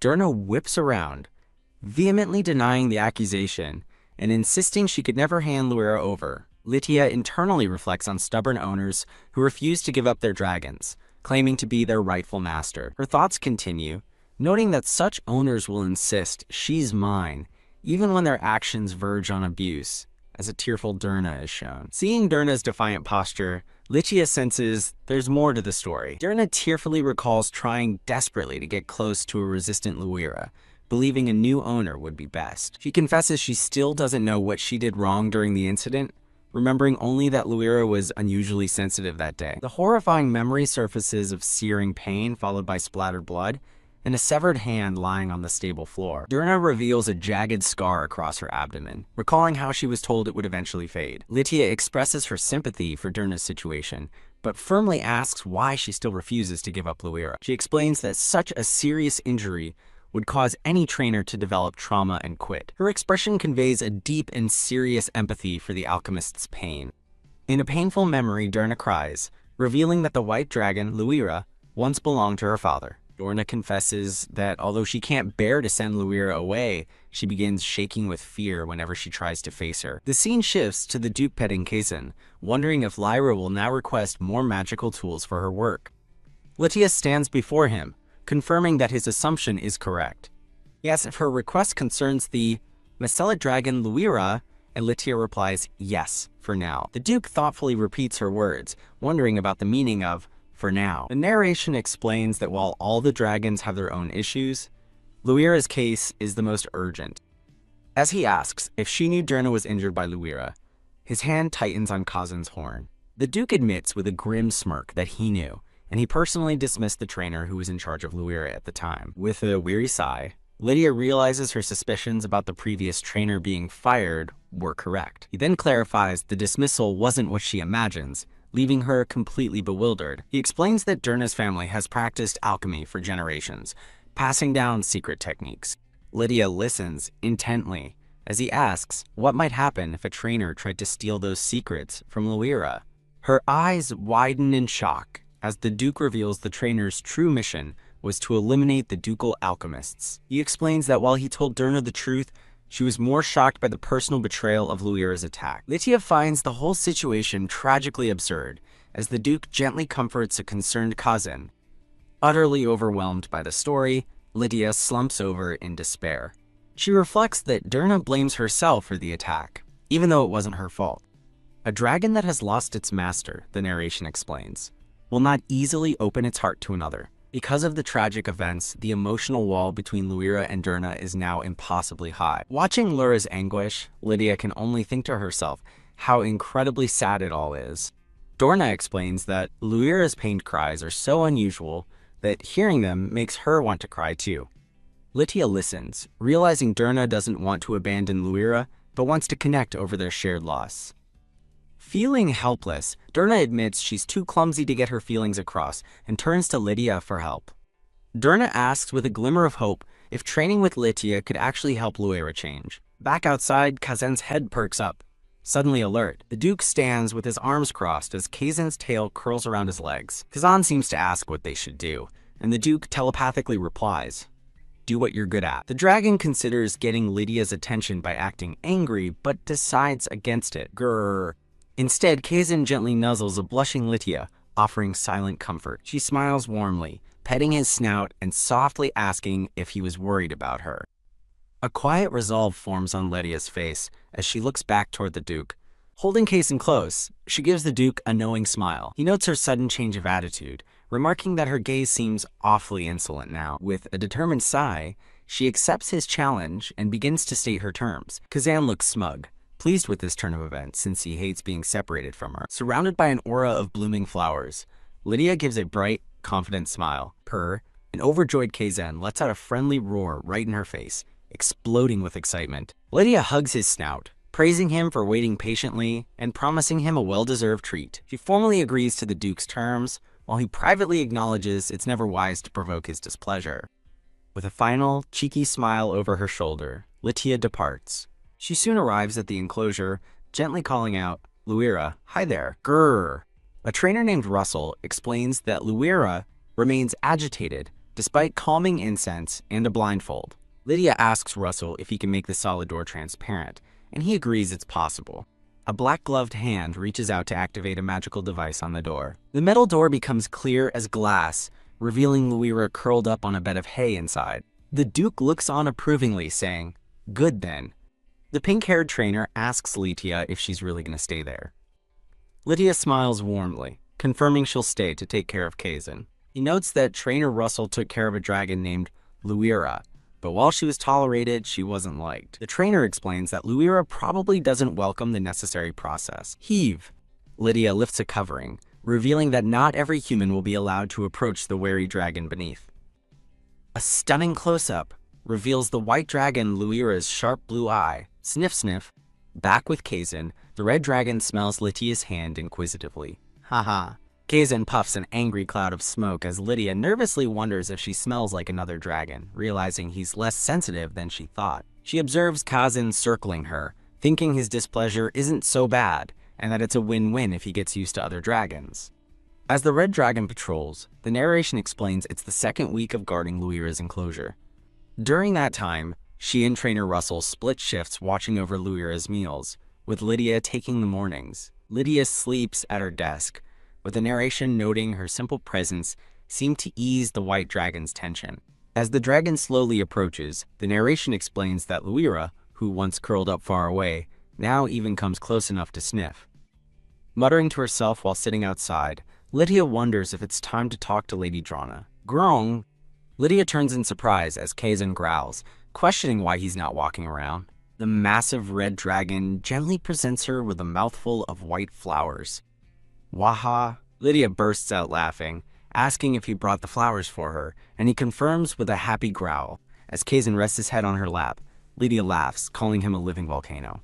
Holding the flowers, she muses that for a dragon over 10 years old, his behaviors are just too cute. The dragon looks up at her as she realizes that even with this bond, she won't be able to stay long. GRRRT. Kazen suddenly rears up, throwing a tantrum that Lydia recognizes as childlike behavior. The scene transitions, showing a sunlit tree against a clear blue sky. Lydia watches as a nervous woman with long black hair looks on, asking if she'll be okay and telling her not to force herself. The woman insists she'll be fine, saying she can manage if she stays just outside the enclosure. Lydia places a comforting hand on her shoulder, promising to be right there beside her.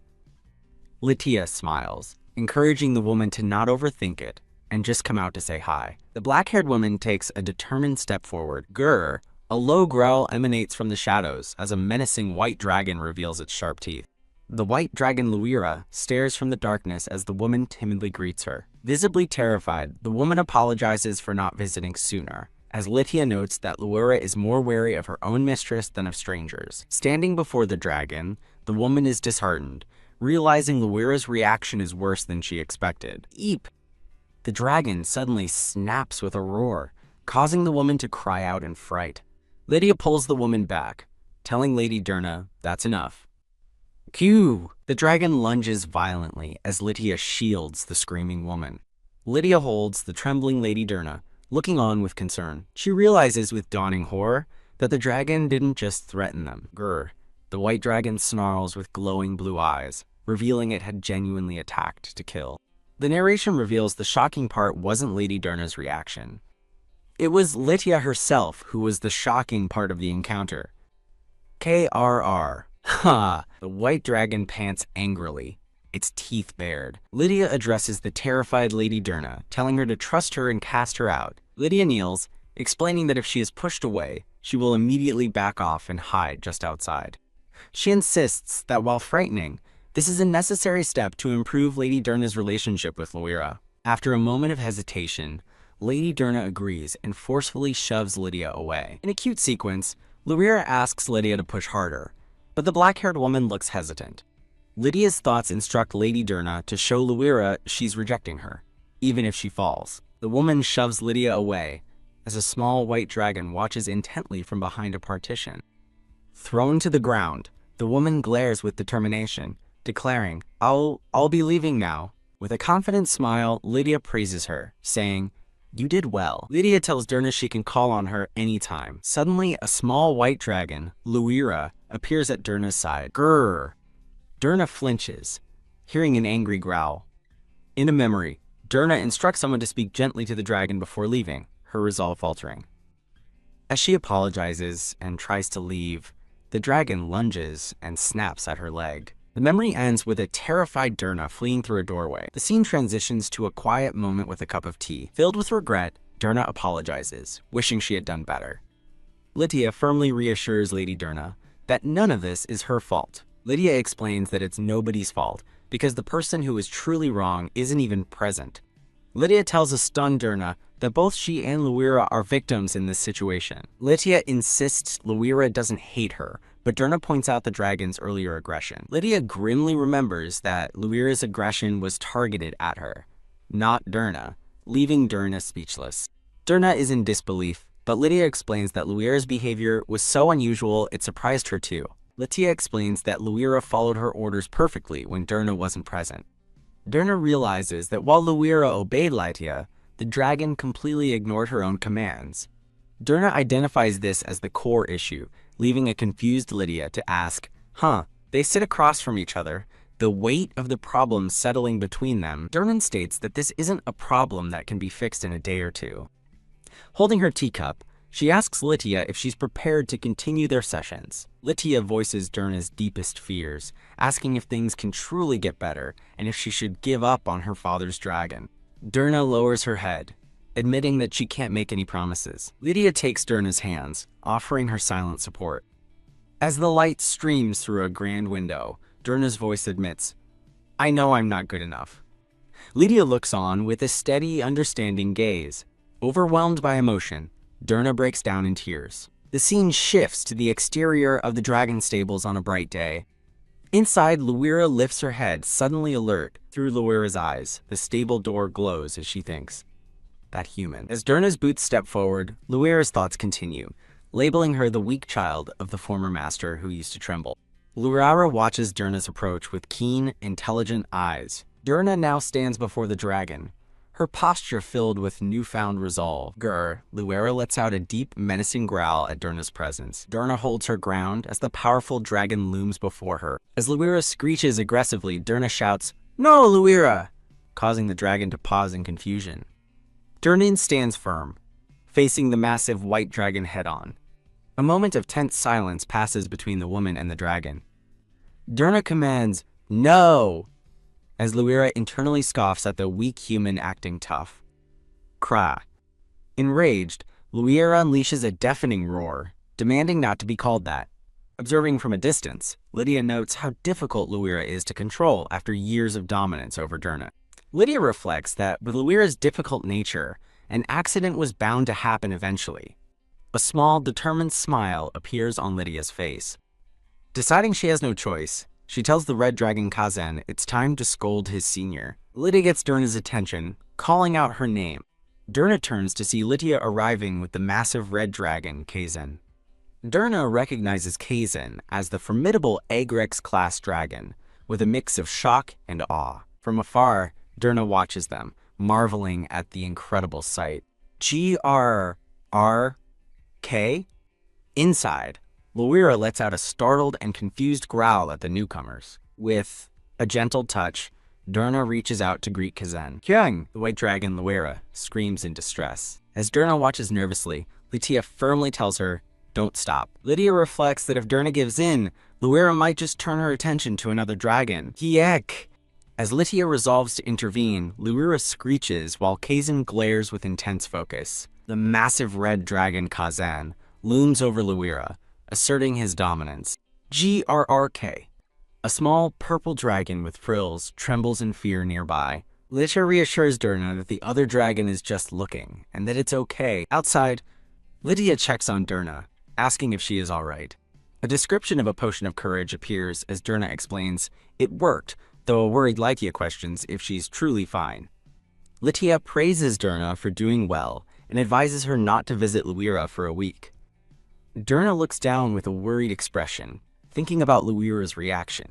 Lydia warmly greets Kaizen, praising him for a job well done as he lets out a contented growl. Durna watches the two of them with a soft, blushing expression. In a sunlit clearing, Durna expresses her deep gratitude with a formal bow. The scene transitions to the sun-drenched exterior of the stables. The white dragon Luira is shown roaring powerfully into the sky. A week later, Lydia stops in her tracks, alerted by something. Durna rushes toward her, excitedly calling out to trainer Lydia. Durna anxiously peppers her with questions about Luira's well-being. Lydia smiles brightly, suggesting Durna see for herself, and Durna readily agrees. Following Lycia, Durna reflects on her own confident words, feeling a wave of nervousness. Durna stands anxiously before the enclosure, wondering how Luira will react. Seeing Luira lying listlessly, Durna begins to fear that her methods have failed. Durna calls out in concern, and Luira lifts her head with a soft growl. In a sudden motion, Luira lunges directly at a startled Durna. Gyu! Crying out affectionately, Luira nuzzles against a shocked Durna. Durna is completely stunned by this turn of events, as Lydia looks on calmly. Lydia gently encourages a blushing Durna to try speaking to the dragon. Durna tentatively holds out her hand, which Luira meets with her paw. Luira closes her eyes and gently presses her snout against Durna's hand. Overwhelmed with joy, Durna looks on as Luira affectionately leans into her.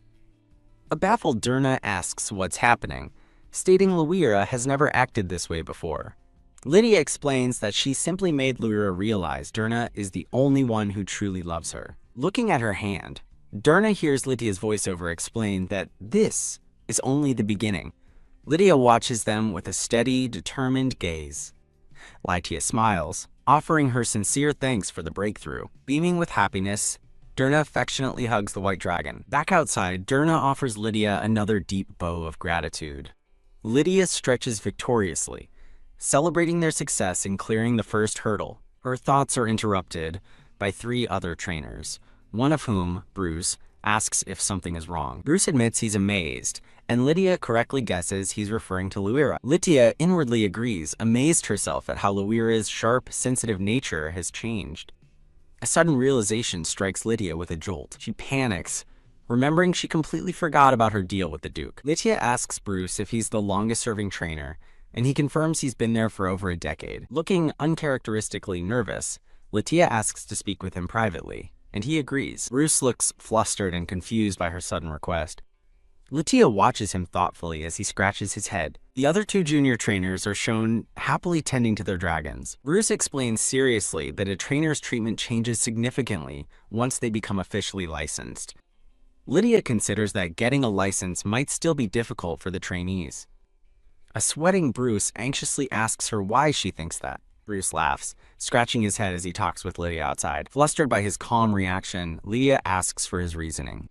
Bruce explains that he is single, his pay is sufficient, and he dislikes studying.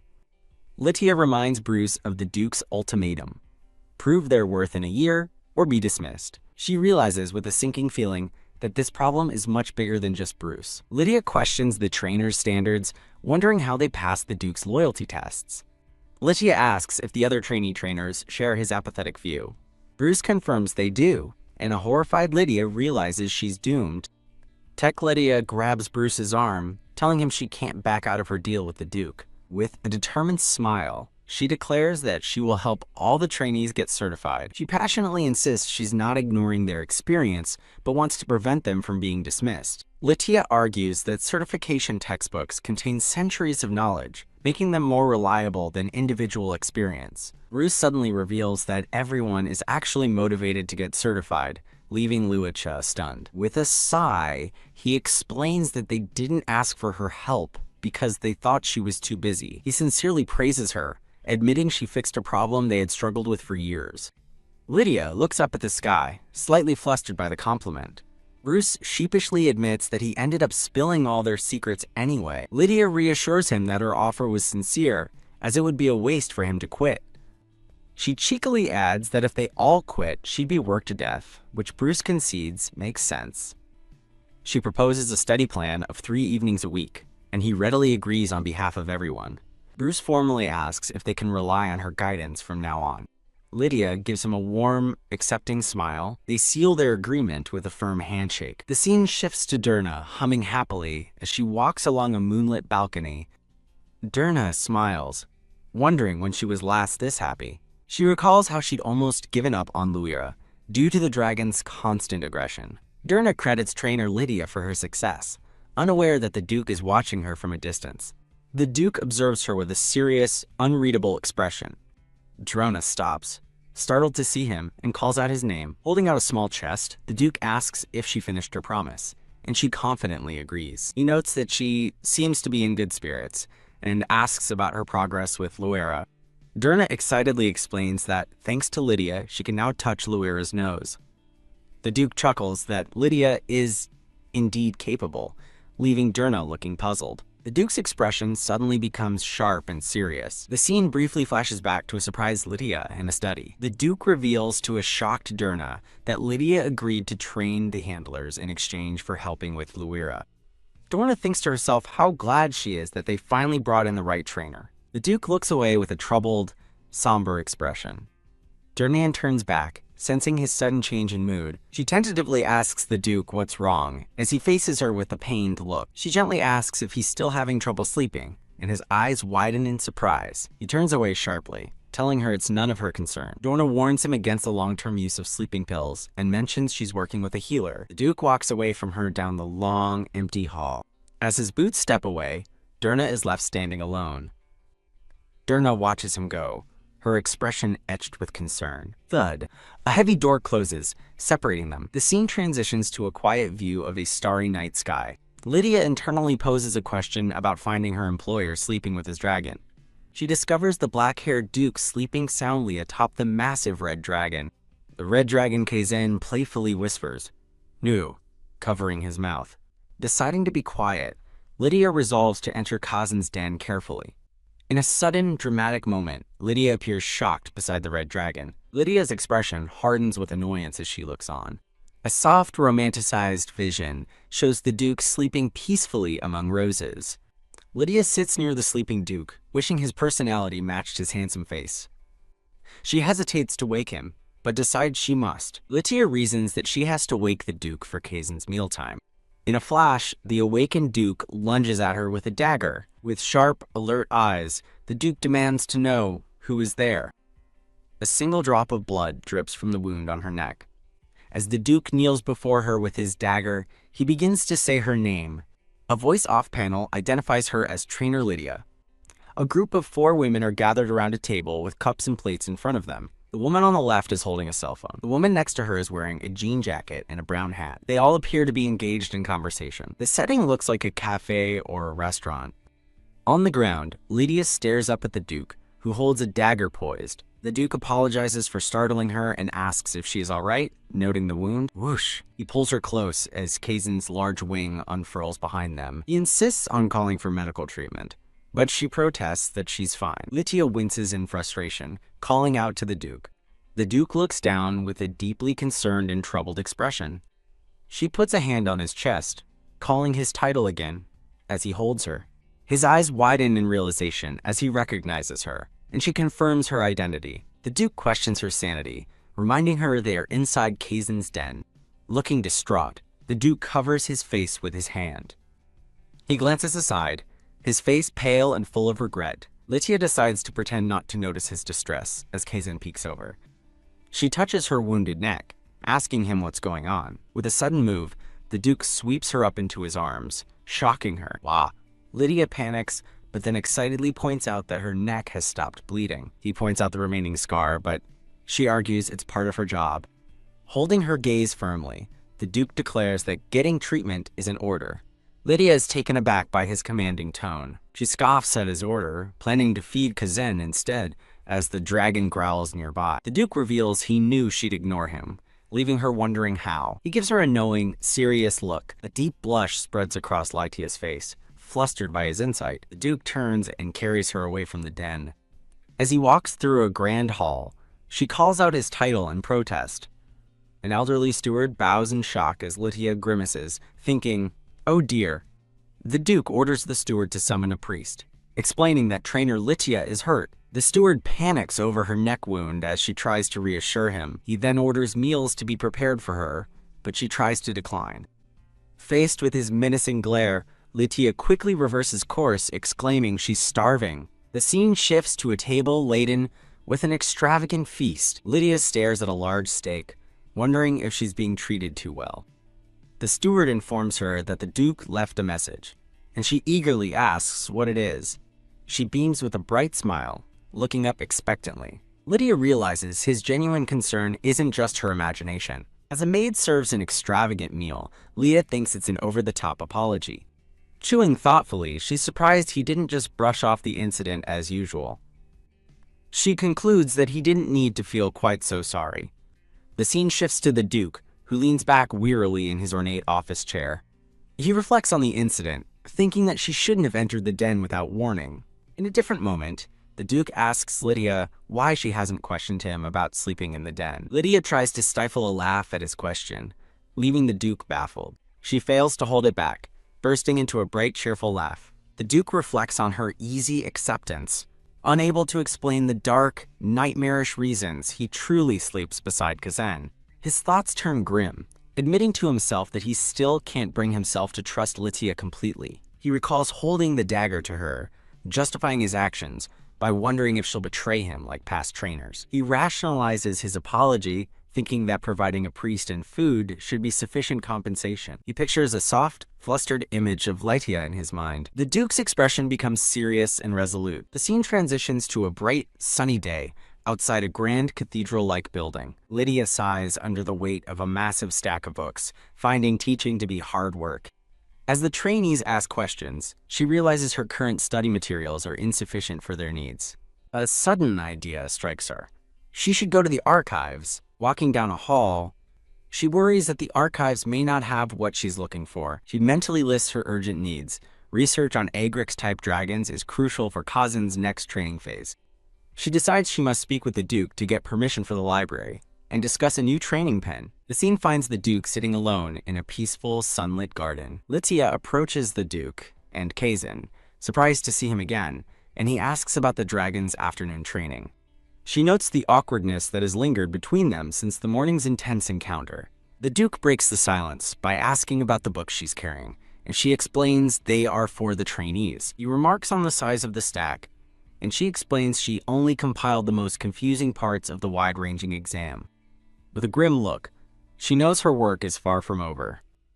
Lydia formally addresses the Duke, stating that she has a few requests to make. She hesitates, thinking about the lost records on Agrix-type dragons. With a piercing gaze, the Duke simply prompts her to continue. The Duke unexpectedly takes the heavy stack of books from her, and she asks if he means to offer his own experience with Kaizen.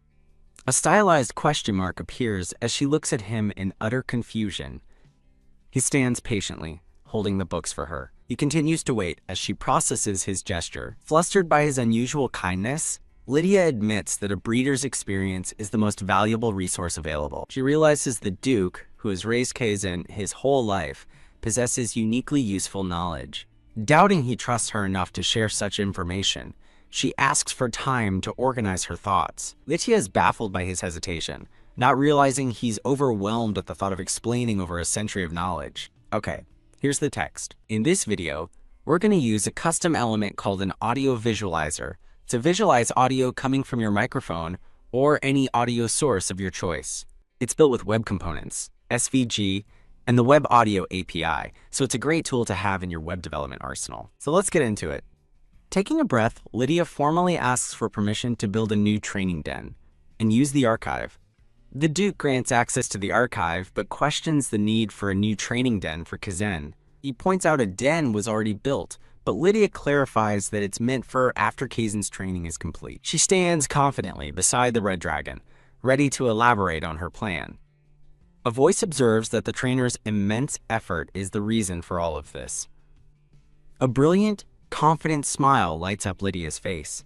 Looking toward the sky, she proudly declares that this is precisely why she became his exclusive trainer.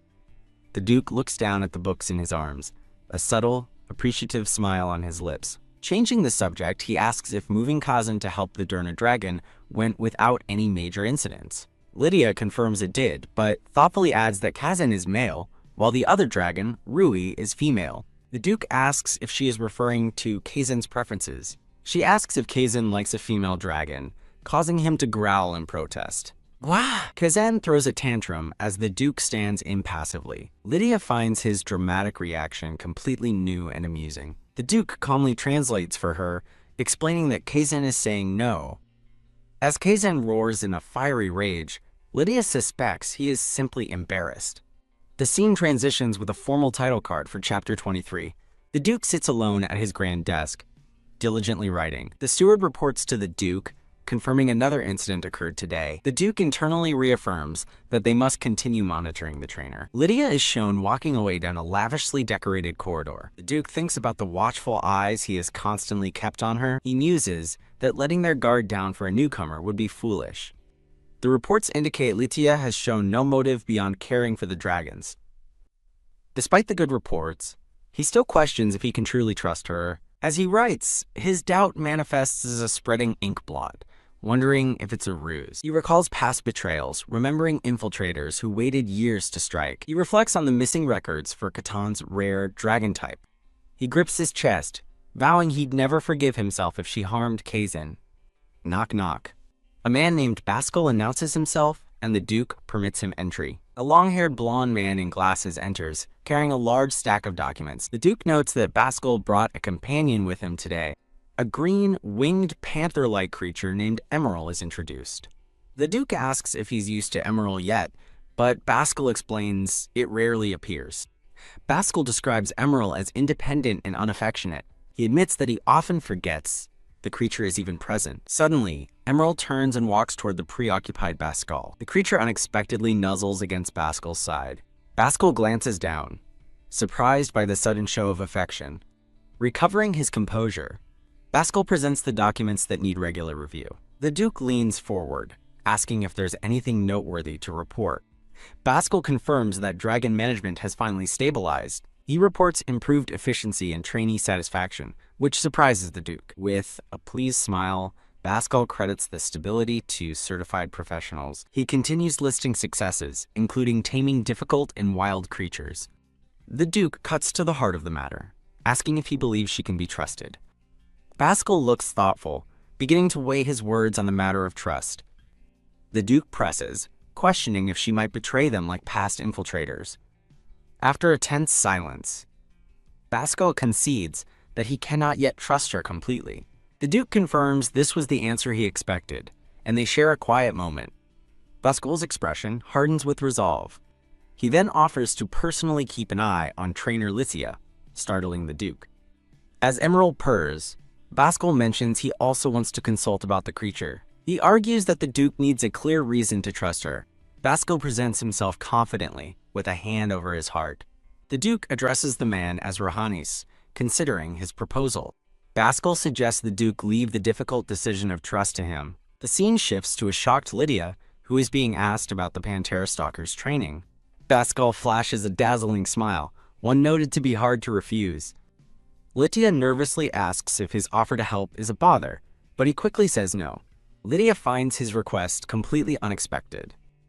She questions why Baskel, a key figure, would need training for a devoted Pantera stalker. Realizing he came in person instead of summoning her, she's caught off guard. Laughing nervously, she asks what training is needed as she's heard of no issues. The blonde man corrects her, stating the creature's name is Emerald. Whoa! The massive green-winged panther appears, and Lydia stares in awe. Baskel clarifies that he is the one with shortcomings, not the magnificent Emerald. Lydia correctly deduces he has trouble understanding Emerald's actions, and he confirms it. He explains they're rarely alone, and Emerald isn't very responsive to begin with. Emerald walks forward and unexpectedly nudges Lydia's hand. Baskel calls out to his creature, startled by its forwardness toward the trainer. With a sly smile, Lydia gestures for him to remain quiet. Emerald gently rests its head in Lydia's lap as Baskel watches from afar. Lydia strokes the creature, noting she is a cautious one and that he has a fine dragon. Baskel appears flustered by her comment, while she thinks that a trainer needs a lot of nerve. She asks if he has any other concerns or anything he'd like to see improved. Baskel earnestly admits he just wants to know how to make Emerald happy. He confesses his uncertainty about being a good master, feeling more like a housemate. Lydia listens intently, considering his words. She agrees to observe Emerald, to learn her preferences, and asks for his permission. A small, genuine smile graces Baskel's lips.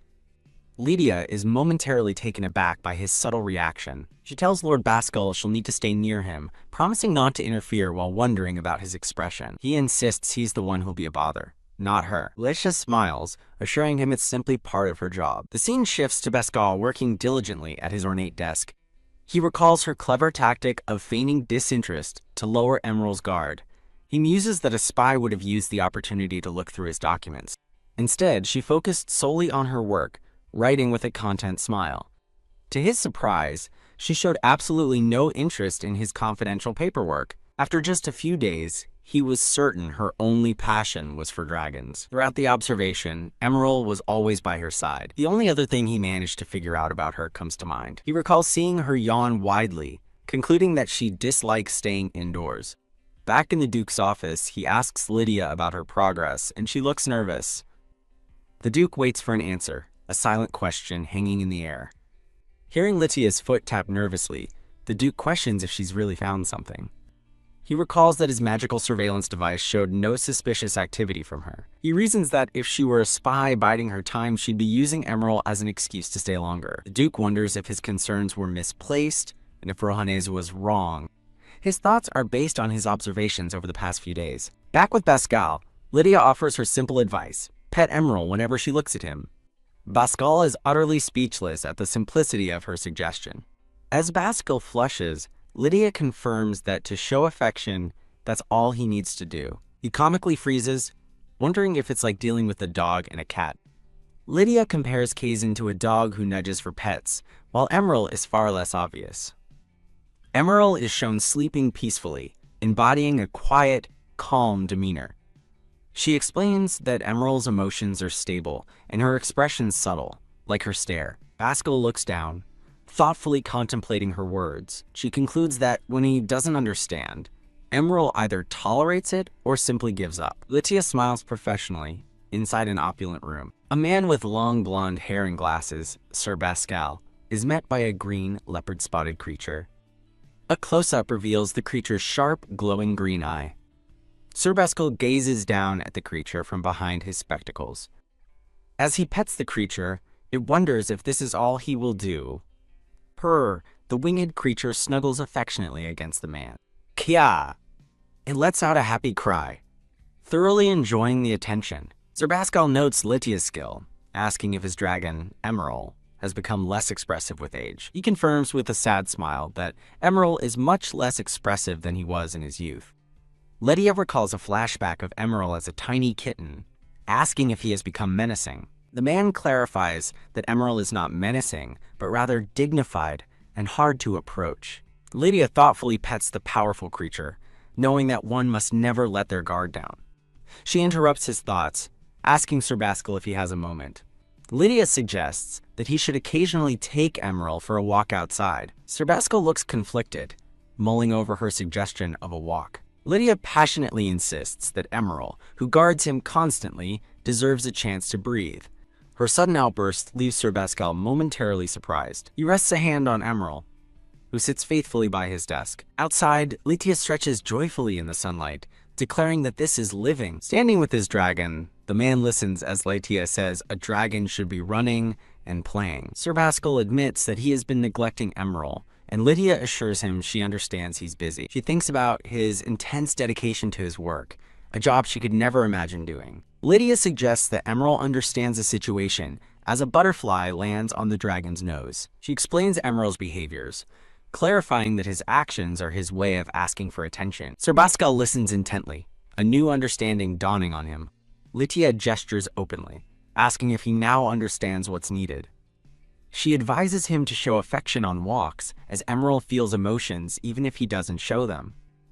As Emerald rolls happily in a flower field, Lydia asks if he looks happy now. Smiling, Lydia tells the man to take a breather too, as working all the time is suffocating. She gives him a confident, knowing look. Sir Pascal notes that observing Emerald was an ordeal for her, and she sheepishly tells him to be mindful. Lydia clarifies that the problem wasn't Emerald, but Sir Pascal's inability to understand him, offering her help anytime. She lets out a nervous laugh, her thoughts racing.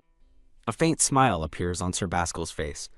He calls trainer Lydia an interesting person, leaving her completely baffled. To her shock, Sir Pascal suddenly bows deeply to her. Later that evening, Lydia processes the strange turn of events. She asks if he was monitoring her, and he regretfully admits he was. When she questions why he'd confess, he explains it's because he knows she has no ulterior motives. Lydia stands silently in the garden, stunned by his admission. Her expression hardens as she considers the implications. He asks if she knows why the Duke assigned the Panthera stalker dragon to him. Lydia correctly guesses it was for his protection. The man reveals the deeper truth. The Duke doesn't trust anyone in the duchy. He brings up the story of the Duke's uncle, which Lydia has already heard. The duchy, he explains, was greatly shaken by past betrayals. He recounts how covetous nobles conspired against the 12-year-old Duke, willing to shed blood for his title. Sir Pascal explains that while he knows being suspected is unpleasant, their circumstances left no other choice. Lydia questions how he can trust her so quickly, but he replies that she is no ordinary person. A blonde man with glasses notes that feeding 30 dragons alone is hardly ordinary, as Lydia looks flustered. Lydia internally questions why he's bringing that up, justifying it as a necessary act to prove herself. A panicked Chibi Lydia realizes there's more to his observation. Flabbergasted, she blurts out, "How on earth do you know all that?" She defensively insists it's a natural part of her job as a certified dragon trainer. The blonde man presses her, asking why she never touched the important documents in his office. He smiles, explaining that she had plenty of opportunities for mischief but took none. He concludes there's no reason not to trust her, leaving a tearful Lydia with nothing to say. Later, the man, Sir Pascal, explains to Lydia that the Duke will continue to doubt her because it took him years to trust even Pascal.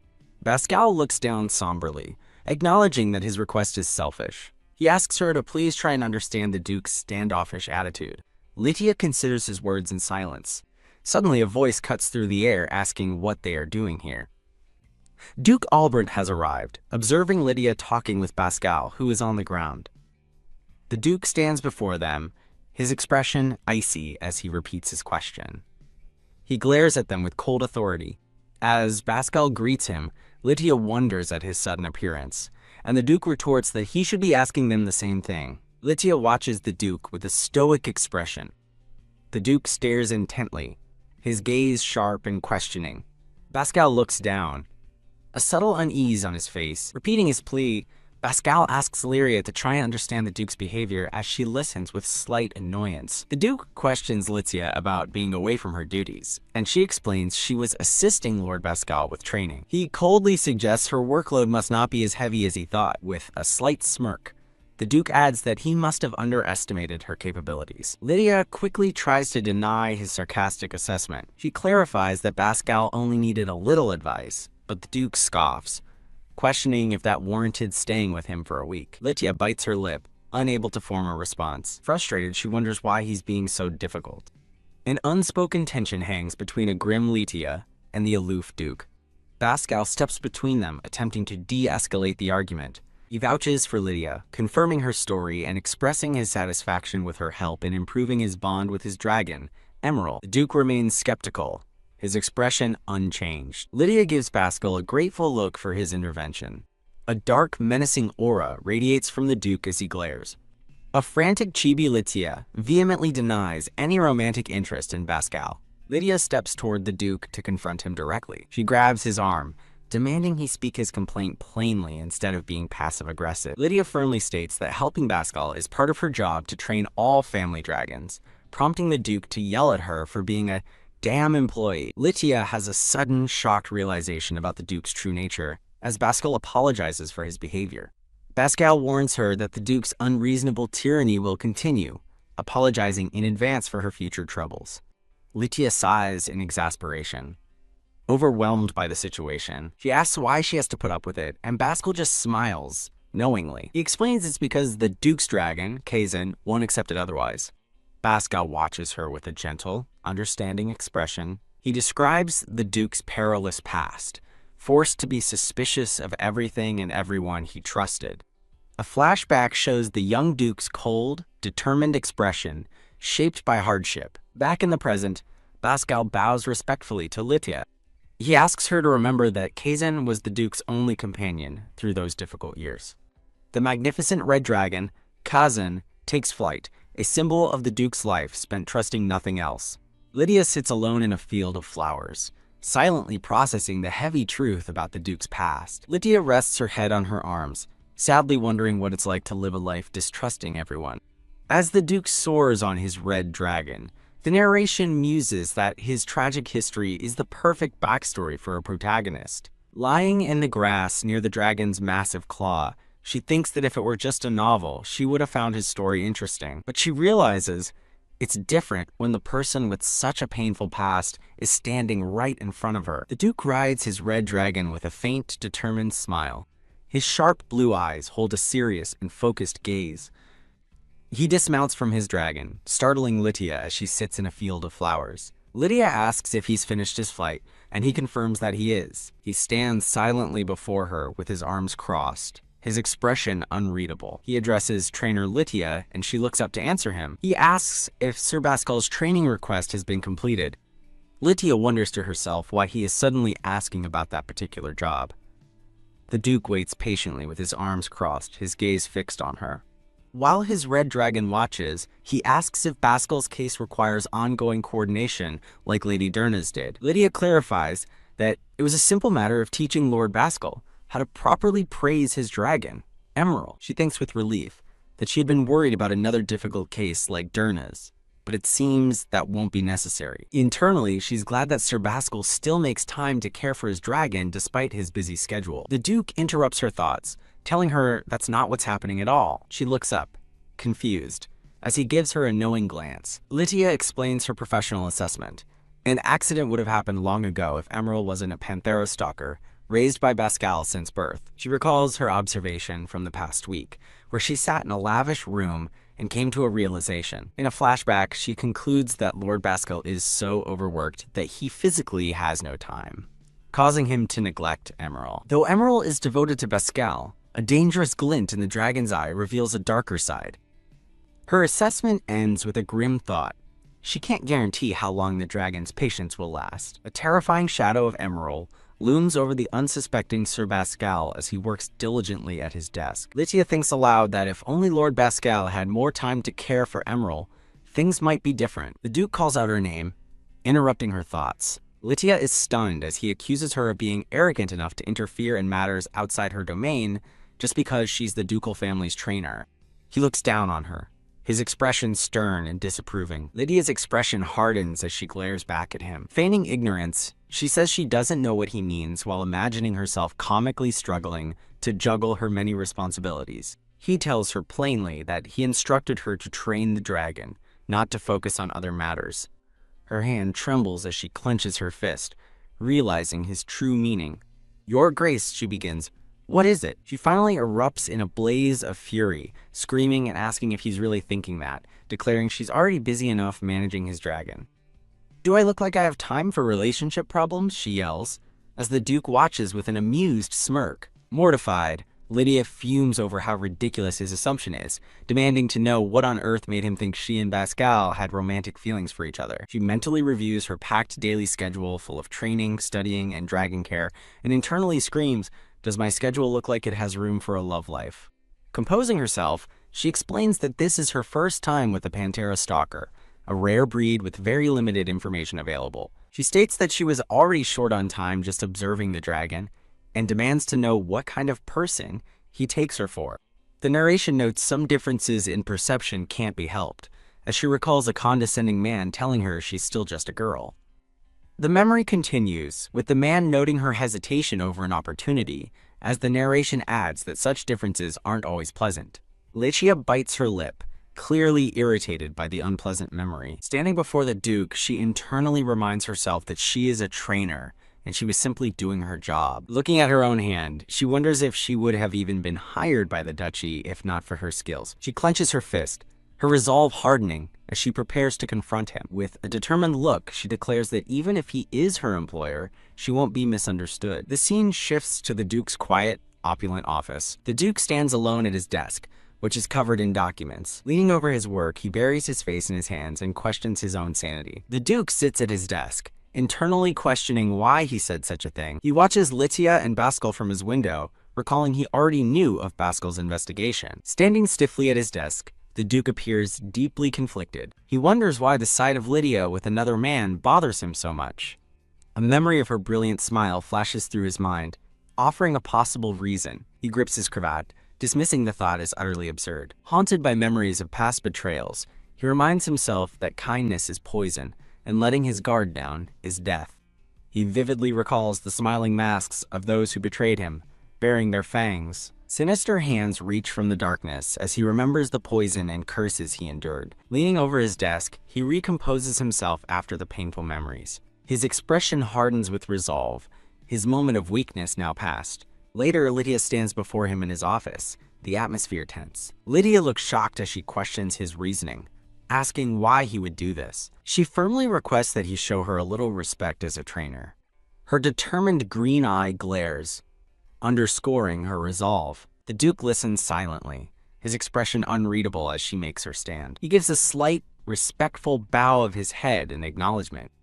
Turning his back, the Duke walks away without another word. The scene shifts to a new location, where the two stand back to back in a silent, stubborn standoff. Lydia thinks irritably that while she didn't want to see him, she must do her job. She internally scoffs at him for sulking, adding that she doesn't want to talk to him either. Her thoughts conclude that he is a duke with a terribly messed up personality. A jovial dwarf with a braided red beard introduces himself as Ukandir, surprising Lydia with his connection to the Duke. Lydia formally introduces herself as the Duke's trainer and shakes the dwarf's hand. She reflects on how Ukandir perfectly matches the dwarf archetype from the fantasy novels of her past life. Amused that he looks just as she imagined, she recalls the Duke needed her opinion for this meeting. Focused on building a cage for a benefactor's partner, she wonders why the Duke remains so sulky. Ukandir asks for details, and the Duke admits he can't read blueprints, requesting an explanation.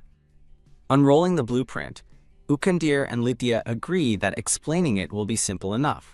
Lydia begins the explanation, detailing the cage's width and the placement of the feeder and trough. The Duke adds that the cage door will have a triple lock to prevent any accidental openings. Entering professional mode, Lydia praises the dwarf's craftsmanship, which Ukandir happily accepts. She then suggests adding a second, transparent wall, a proposal Ukandir finds unnecessarily complicated. Kazan watches, thinking that an extra wall would be great for housing him with other dragons. Lydia clarifies that the den is for short-term familiarization, not permanent housing. The Duke suggests using magic-infused materials for the wall, but Lydia realizes their durability will be lower. Gasp Lydia is immediately concerned about how much such magical materials would cost. Ukandir also questions the expense, wondering if it's a waste for a temporary facility. Flustered by her oversight, Lydia turns to the Duke for his final decision on the cost. The Duke suddenly leans in, their faces mere inches apart in a tense moment. His brilliant blue eyes gaze at her with unnerving intensity. Her green eyes widen in surprise at his sudden proximity. Whoosh! The two spring apart from each other, startled by their own actions. Flustered, The Duke explains they plan to add more dragons, making the investment worthwhile. Taking this into account, Ukandir agrees it would be best to use sturdy materials from the start. He nods decisively, pleased with the final plan. Hee. Ukandir chuckles fondly at the awkward duo, musing on the follies of youth. Mortified, Lydia wishes she could disappear on the spot. As the Duke turns to leave, she formally addresses him, regaining her composure. He hesitates, then asks to have a private word with her, catching her completely off guard. The Duke leads Lydia away, promising their talk won't take long. She nervously agrees, understanding his request. The story's title appears over a bright celestial background. In a grand garden, the two sit in a long, awkward silence on a bench. Lydia grows frustrated with his prolonged pause. Unable to stand it, she breaks the silence with a strained smile. The Duke turns to her, hesitantly beginning to speak. He brings up the events of the other day. The Duke offers a surprising apology, leaving Lydia confused. He gathers his thoughts, his expression serious. He formally apologizes for his careless words and hurtful behavior. Clenching her hand, Lydia is shocked that the Duke is apologizing first. The two sit in the quiet aftermath of his apology as the sun sets. Lydia asks why he's apologizing, stating that as his employee, she doesn't need him to bow his head. She finishes her thought, telling him not to be so deferential. Looking down, she appears flustered by the unexpected turn of events. The Duke insists that she deserves an apology from him. He begins to explain that dismissing the duchy's only trainer would be an admission that his own judgment is worthless. TSK. He internally curses, realizing he's botched his explanation. The two remain on the bench, the atmosphere still thick with tension. Lydia explains her sharp retort was a reflex from her past experiences. Standing up, she admits that she was the one who was discourteous. She bows her head, apologizing for having acted excessively. A close-up highlights the Duke's intricate, formal attire. The world seems to spin as Lydia tries to process his behavior. She thinks about his status as a high-ranking noble. She muses that nobles aren't supposed to be this way, usually acting superior. She recalls a cruel man named Thompson, who never once apologized. In a dark memory, she imagines being tormented by such a man. After dealing with such people, facing a Duke like this feels different. His considerate nature is utterly bewildering to her. She crosses her arms, thinking she'd almost prefer him to be authoritarian.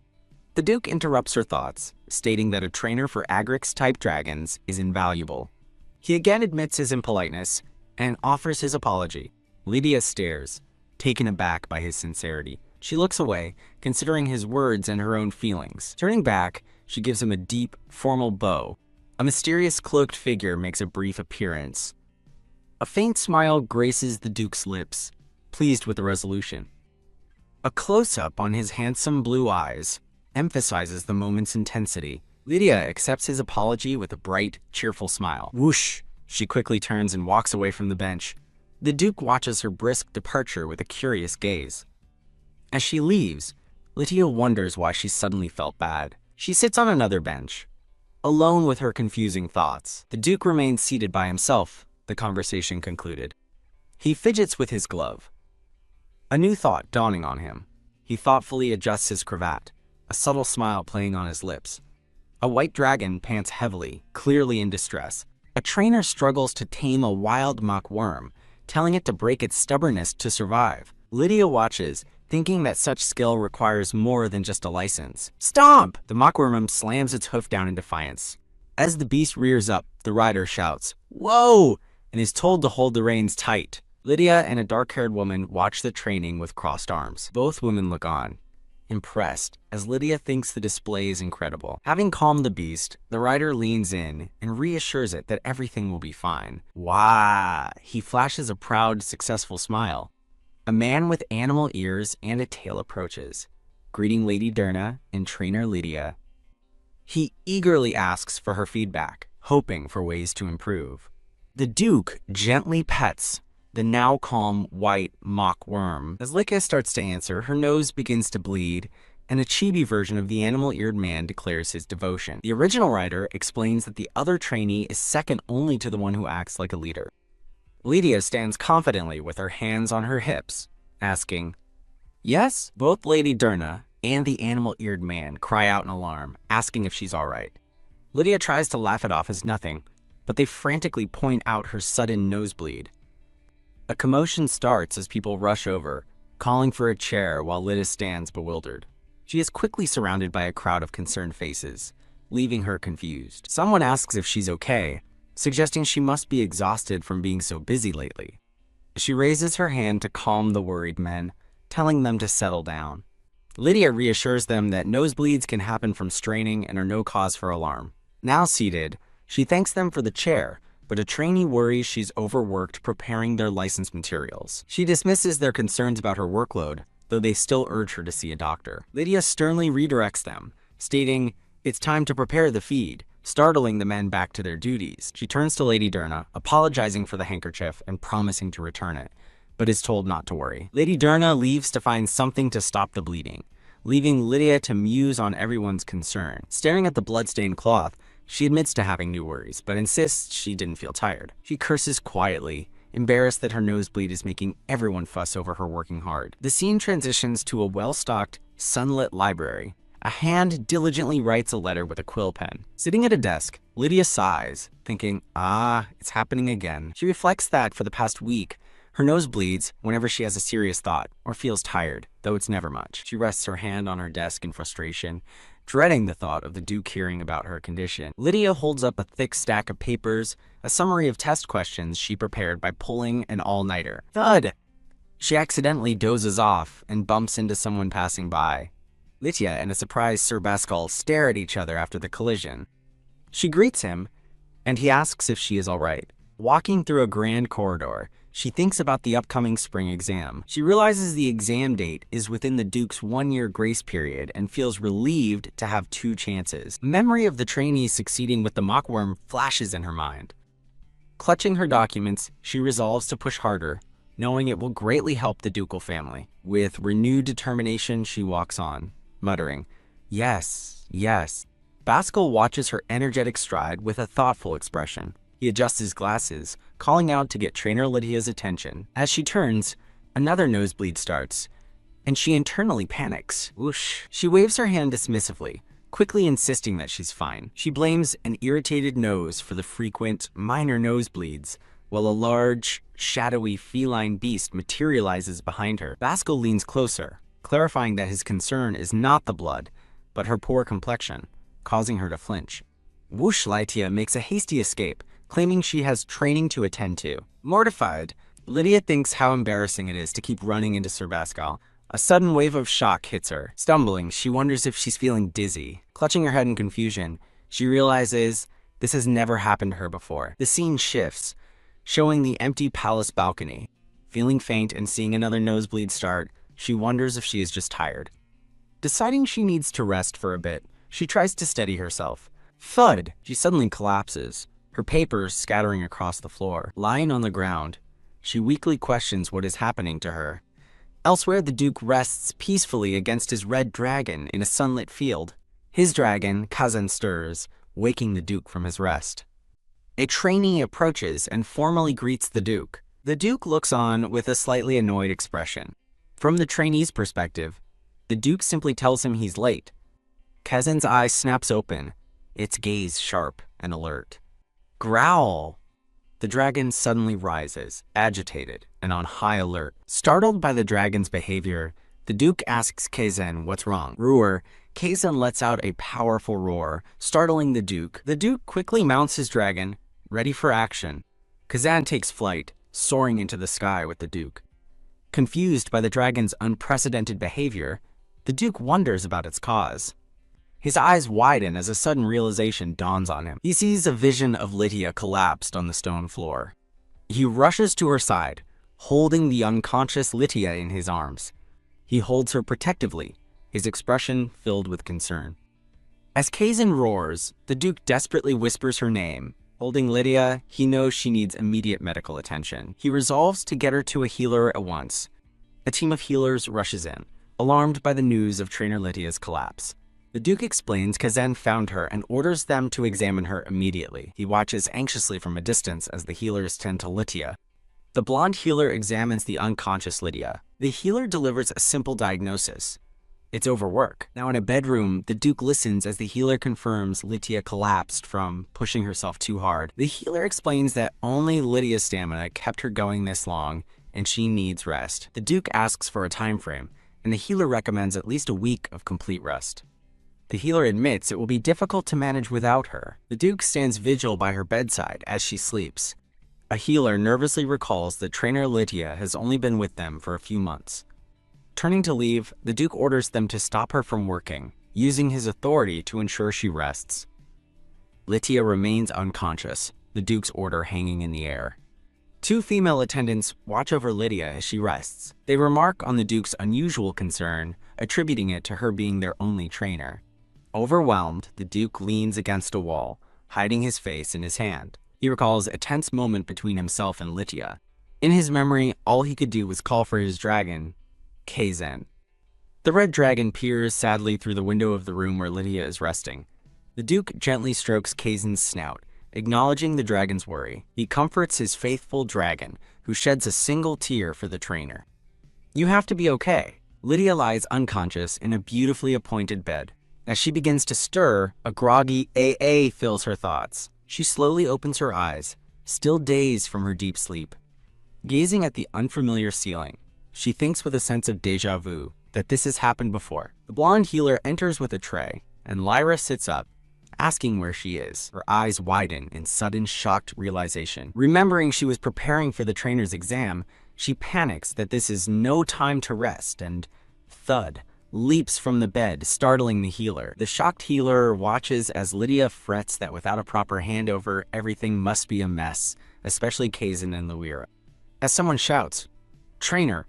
a gloved hand firmly grasps her shoulder. It's the Duke, who has stopped her flight with a serious gaze. Stunned, Lydia stammers his title and demands to know what he thinks he's doing. Holding her steady, the Duke turns and asks the healer if Lydia has fully recovered. Before the healer can answer, the Duke effortlessly lifts Lydia into his arms, causing her to cry out his name in shock. A flustered chibi, Lydia exclaims, "Oh my," as she is carried. He gently places her back on the bed, standing over her with a stern, arms-crossed posture. He lists her recent overindulgences, staying late for exam prep, taking over Lyra's training, managing Kaizen, and helping other trainers with their work. As the healer admires his concern, he asks when Lydia rested, but she insists she was fine and wonders why the room suddenly seems so dark. Kazan the Red Dragon pokes his head through the door, startling Lydia, the Duke, and the healer. "Kaya!" Lydia shouts the dragon's name in surprise as he fully enters the room. A powerful gust from his wings blows her hair back as the mighty dragon lets out a low rumble. Lydia comforts the worried Kazan while the healer chides the Duke for bringing a dragon inside, but he shamelessly claims Kazan's stubbornness was to blame. As Lydia affectionately hugs the dragon, the healer yells at her not to sympathize with him. The healer relents, admitting the Duke did bring her for treatment, and gently pats the purring Kazan. Cuddling the dragon, Lydia thinks this kind of fuss is the last thing she wants. The Duke smirks, correctly guessing she's secretly happy to see her dragon. He orders the healer to send the dragon back before it's seen, and the healer readily agrees. Whimper. A dejected Kaizen follows Lydia out of the room. As she leads the dragon away, a quiet moment of silence falls between her and the Duke. Lydia pauses at the door, a thoughtful expression on her face. She promises to take better care of herself, but gently admonishes the Duke for Khan's reckless visit, asking if he couldn't have coaxed him to wait outside. The Duke watches her with a knowing, confident look. They argue in chibi form about Kaizen's temperament, with the Duke reminding her how the dragon reacted last time, and would be worse now, leaving her speechless. She gasps at the sudden realization, and the Duke asks what's wrong. She panics, remembering the important documents she was organizing when she collapsed. The Duke finds her priorities baffling, but she insists the documents were the result of hard work. He reassures her that he collected the papers and gave them to Trainer Bruce. Relieved, she happily skips off with Kazan. The Duke notes she isn't reflecting at all, but she defends her actions, stating she's the only trainer and the duchy can't hire more. He stands silently in the darkened room, his expression unreadable. He asks if she's serious, and though tearful, she insists her concerns are valid and he shouldn't worry about them. He turns away, telling her to stop worrying about pointless things and focus only on her recovery. Pang. Lydia sinks down, resting her head against a calm and content Kazan. Sigh, she leans against the dragon, admitting she can't tell if the Duke is worried or scolding her. Her gaze lowers in thought, a reflection of Kazan appearing below her. Elsewhere, a trainer leads a grumbling Kazan, with a chibi Lydia trying to get his attention. The Duke sits atop the sullen dragon, lost in thought. A trainer tries to explain that Lydia won't be back until she's recovered, earning a sharp glare from Kazan. Koom! The dragon roars defiantly as the Duke tries to reason with him, explaining that bothering Lydia will only slow her recovery. With a sad whimper, the dejected dragon finally lies down to rest. In a quiet stable, the Duke sits alone, carefully studying the documents Lydia worked so hard on. A dark-haired man reflects on Lydia's absence, noting that Durna's training with Lutra is paused until she returns. The white dragon, Lutra, lies traumatized amidst scattered food, having made progress only thanks to Lydia. Without a dedicated trainer, Lutra has become aggressive again, reflecting the training center's dire situation. The narration compares Lydia's absence to a shattered pillar, leaving everything unstable despite her short time there. In a brief memory, a man lies in bed as another watches, realizing things cannot simply revert to how they were. The Duke scoffs at the thought of returning to the past, admitting Lydia's absence has a much greater impact than he ever expected. Lydia stands confidently in a garden, as the narration states she needs rest. With a bandage on her cheek, she smiles gently, her recovery being the top priority for everyone. A bright image of Lydia's smiling face contrasts with the Duke's intense blue eyes. The Duke decides to visit her, but a small red dragon peeps out from behind his leg with a startled cry. The red dragon looks up with determination, thinking, "No way." Whoosh! The dragon grows massive, blocking the Duke's path and warning him not to disturb the trainer. Tapping his foot impatiently, the Duke internally laments Lydia's condition, feeling he exploited her without realizing the truth. He clutches his chest, wondering if this heavy feeling is guilt weighing on him. Clenching his fist, he resolves that this feeling must be the reason for his turmoil. As the Duke strides forward, he sees Lydia in the distance petting a green, leopard-spotted creature. Lydia happily kneels before the creature as a long-haired blonde man with glasses watches over them with a smile. She beams with joy while gently interacting with the green creature. The Duke turns his head, his gaze fixed on the scene ahead. He walks with purpose across the manicured lawn. The blonde-haired man looks over his shoulder, noticing the Duke's approach. The Duke angrily confronts Lydia, asking why she's out of the infirmary, as the blonde man addresses him as Your Grace. Lydia looks up in shock as the blonde man also asks why she is here. She remains startled as the blonde man presses her for an answer. In a moment of confusion, Lydia greets the Duke while the blonde man explains he was just leaving. Internally, the Duke seethes with frustration, wondering why the patient is outside and what he did wrong. Lydia explains she had the healer's permission for a walk, which the Duke questions with surprise. Looking slightly annoyed, she confirms that she did indeed have permission. The Duke stares in disbelief as a chibi. Lydia internally complains about him not believing her. The long-haired blonde man watches the exchange with an amused, knowing smile. Lydia passionately argues that with a dragon nearby, a trainer simply cannot rest. She excitedly hugs the green creature, declaring she feels much better now that she can finally see a dragon. Clinging to the creature, she pleads with the Duke not to take it away as he dismisses her words as nonsense. The Duke watches her with a stern and thoughtful expression. The blonde-haired man turns to the Duke, smiling warmly. He suggests leaving the creature, Emerald, with trainer Lydia under guard, shocking her. Lydia quickly throws her hands up, insisting there's no need for that. Despite her words, she can't hide her joyful smile at the prospect. The Duke asks if she intends to stay with Pascal, and she confusedly agrees, questioning his phrasing. His face darkens with rage, leaving a chibi Lydia to panic and wonder why he is so angry. Pascal calmly tells the creature to escort Lydia to the clinic, adding that if his proposal is rejected, her recovery time will be extended. Lydia cries out his title in utter shock and disbelief. A tense energy crackles between the three, as Pascal calmly notes. Lydia has only been out for 10 minutes. With a confident smile, the blonde man named Pascal asks Pascal if he's disobeying his order. Pascal grabs the Duke's wrist, telling him it's not good to always stay in bed. He leans in close, advising the Duke to state his desires clearly so others can understand his true feelings. Releasing the Duke's arm, Pascal leaves him to ponder his words. The scene shifts to a view of a grand, sunlit window. The Duke sits at his ornate desk, reviewing official documents.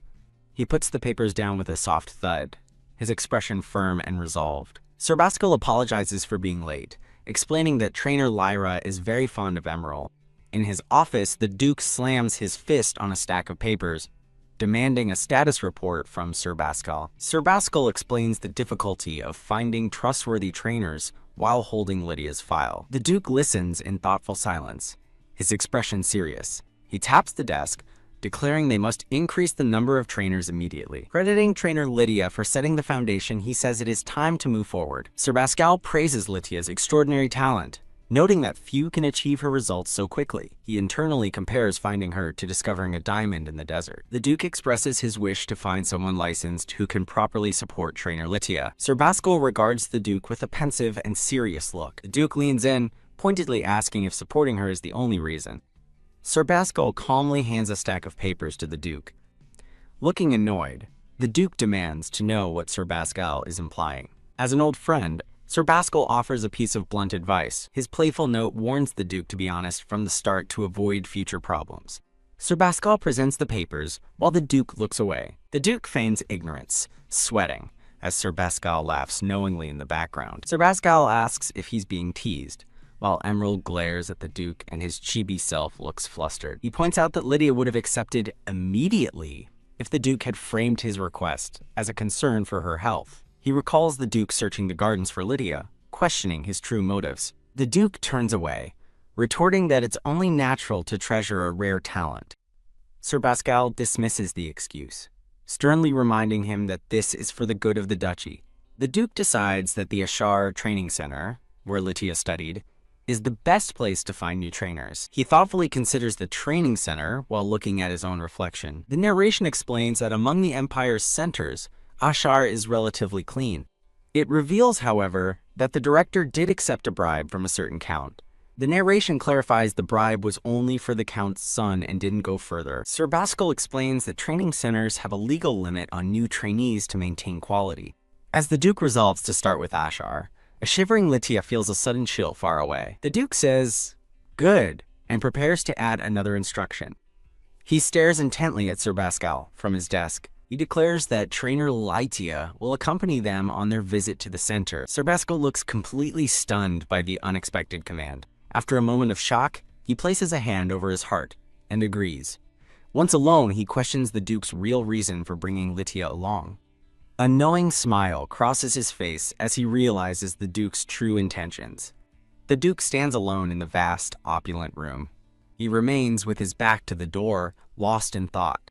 Elsewhere, a chibi Lydia shivers while studying as a friend tells her to take a break. 5 days later, the scene shifts to a large, peaceful-looking estate. Lydia lets out a massive yawn, and the red dragon Kazan answers with a loud cry. She lovingly rubs the snout of the enormous red dragon. With a cheerful laugh, she apologizes for ignoring him as he lets out a happy grumble.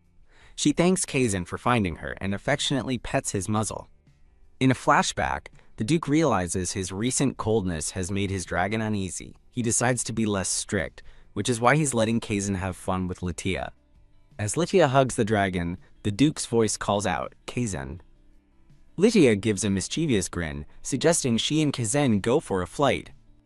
With a determined look, she confidently mounts the great red beast. "Woohoo!" Lydia shouts with glee as she soars through the sky on Kazan's back. The Duke stands resolute against a bright sunny sky. Thump! A massive red dragon's claw lands in a field of flowers. Lydia smiles, gently petting the large red dragon's head. In the training grounds, the Duke watches with his arms crossed. He tells Lydia he appreciates her dedication, but reminds her she was just discharged from care, though she insists it was just a light flight. With a mischievous grin, she dismisses his concern, but he internally doubts the healer would agree. She offers to stop if he commands, but a flustered Duke clarifies he just wants her to be careful. Lydia says she didn't overdo it and enjoyed the flight, as the Duke looks away thoughtfully. GRRRKK. A chibi Lydia and her dragon suddenly startle the Duke. Thud! Lytia lands and surprisingly suggests the Duke feed the dragon, Kaizen, himself, leaving him speechless. The Duke sternly makes it an order for her to only supervise training while another trainer handles the feeding. He dismisses her for the day, leaving a chibi Lytia to sulk as she tells a confused Kaizen it's time to go. As Lytia leads her dragon away, the Duke lets out a low growl of frustration. The Duke and Lytia stand back to back in a silent, stubborn standoff. He calls out to trainer Lytia, and she turns with a start, formally acknowledging him. Lytia stands before the Duke in the field, as her red dragon rests nearby. With a suspicious gaze, she questions why he's suddenly telling her this. He watches her from a window, announcing his plan to travel to the capital. The Duke explains his need for an advisor to assess trainers, and that she is the best fit for the job. He thoughtfully adds that the trip will also give her time to visit her family. He gives her 2 weeks to rest and fully recover before their departure. A delighted Lytia beams, her hands clasped in excitement. She promises to recover quickly while already planning to pack snacks and gifts for her siblings and the headmaster. The Duke watches her, a thoughtful expression on his face. Time passes as Lytia recalls being kicked out while trying to help someone study and seeing children cry. A purple-haired man skeptically notes that her reassurances aren't very convincing, given she just collapsed. 2 weeks later, the Duke, now in formal attire, observes that she seems to be doing well. Dressed in a white travel cloak, a cheerful Lytia announces she's ready, then stops in surprise. She inwardly panics, questioning why she has to ride in the same carriage as the Duke when she needs to watch Kaizen. He dismisses her excuse, stating she can watch from the window and insisting she will ride with him. The Duke reminds her not to strain her still recovering body, but a flustered Lytia still objects. She sits rigidly in the carriage, internally complaining about how uncomfortable it is to face her boss directly. Resigned, she accepts that she cannot refuse an order from her employer. A single tear falls as she looks down, saddened by the situation. She notes that her dragon, Kaizen, is surprisingly composed despite the impending joint training. A close-up reveals Kaizen's calm, watchful golden eye.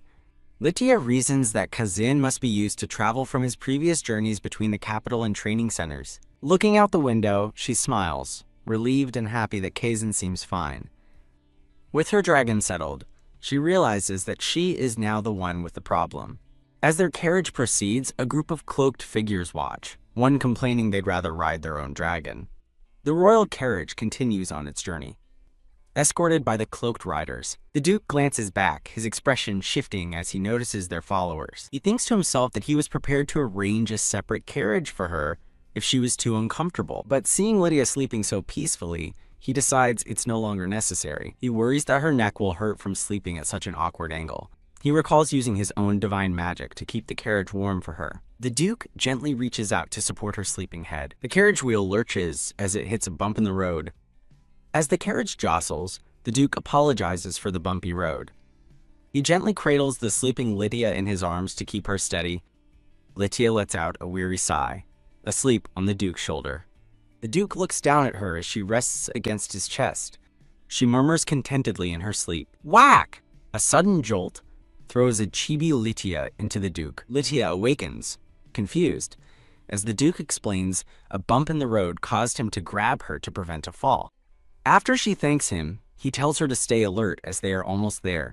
The Duke gazes out the carriage window at the approaching scenery. Lytia looks back toward the front of the carriage, her expression thoughtful. They arrive at a sprawling, picturesque town built against a mountain range. Wearing a large backpack, Lytia looks around with an awkward smile. Is this the training facility we were told about? Their destination is revealed to be the grand, castle-like Ashar training facility. The Duke asks if she dislikes it, and she replies with a pained expression that it's her former workplace. He reassures her they don't have to recruit from here, but notes its reputation for being relatively clean. Lytia scoffs, questioning how a place with a director who takes bribes is clean, but the Duke coolly insists it's better than the others. He decides to handle Kaizen first, while Lytia waits. Lytia approaches the enormous red dragon Kaizen with a calm hand raised. She instructs Kaizen to stay calm, and he responds with a low grumble. Her attention is caught by someone off-panel, and she wonders who it is.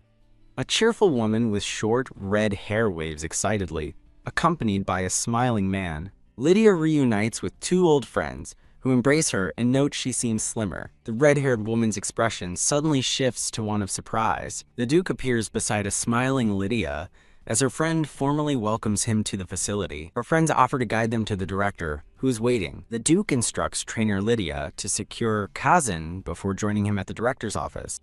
As the Duke walks off with her friend, Lydia thinks to herself that her friend hasn't changed a bit. Lydia walks alone along a sunlit stone walkway. She wonders why the Duke needs her at the director's office when her job is just to manage Kazan.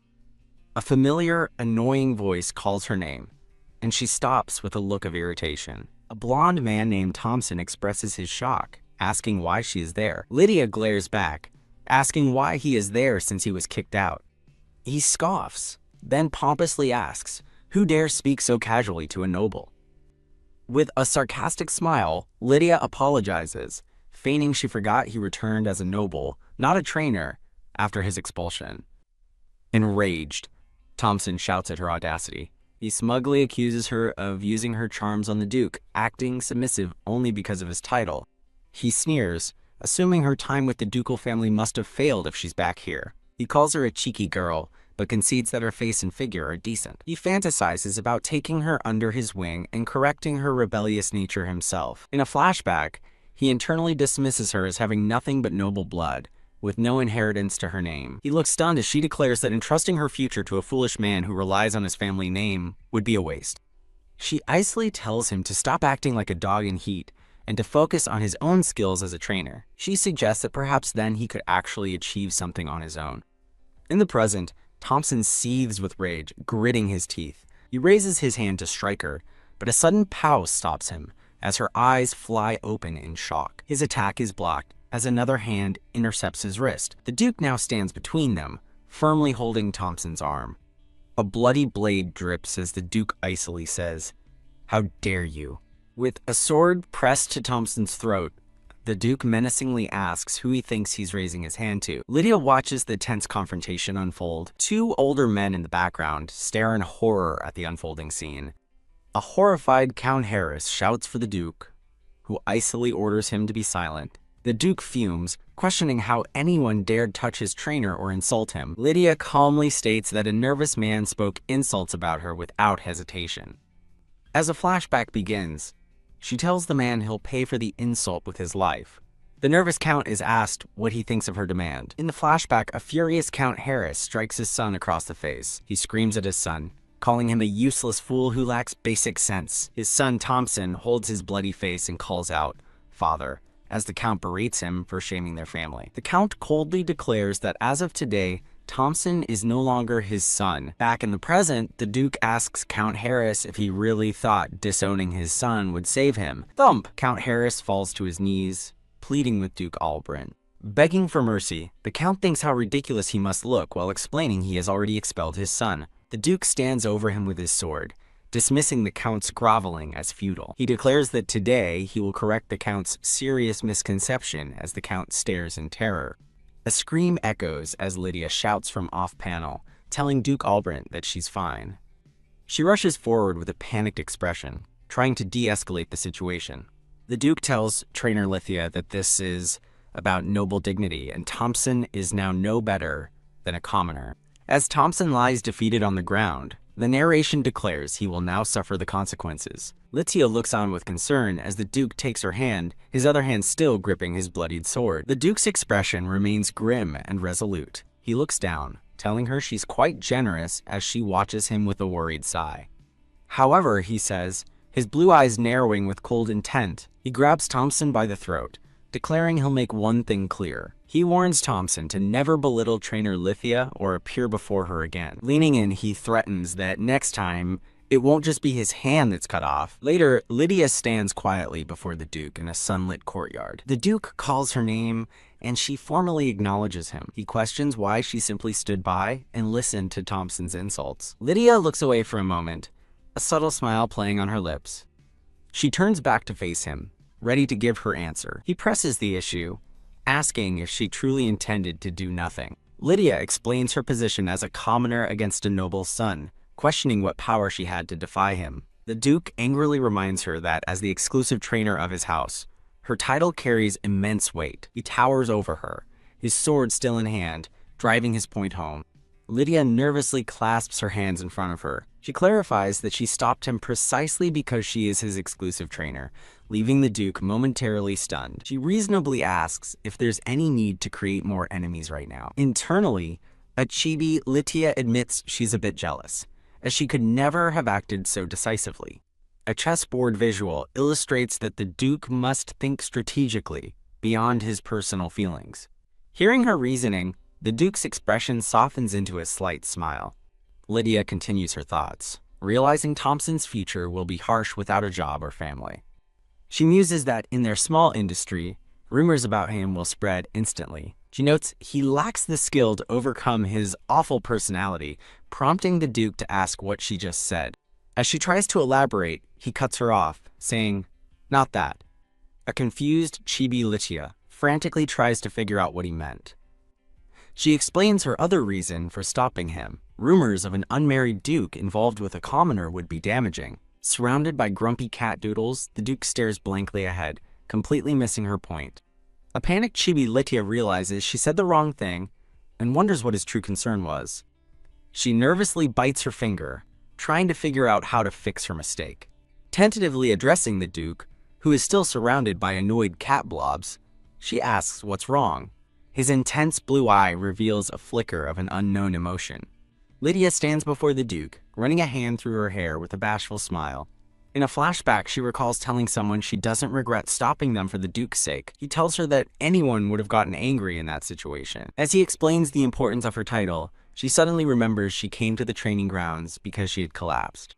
She internally scoffs, wondering what kind of lunatic, realizing it was Thompson, would spout such filth. He tells her there's no need for thanks, and asks for her help in choosing a new trainer, which she accepts.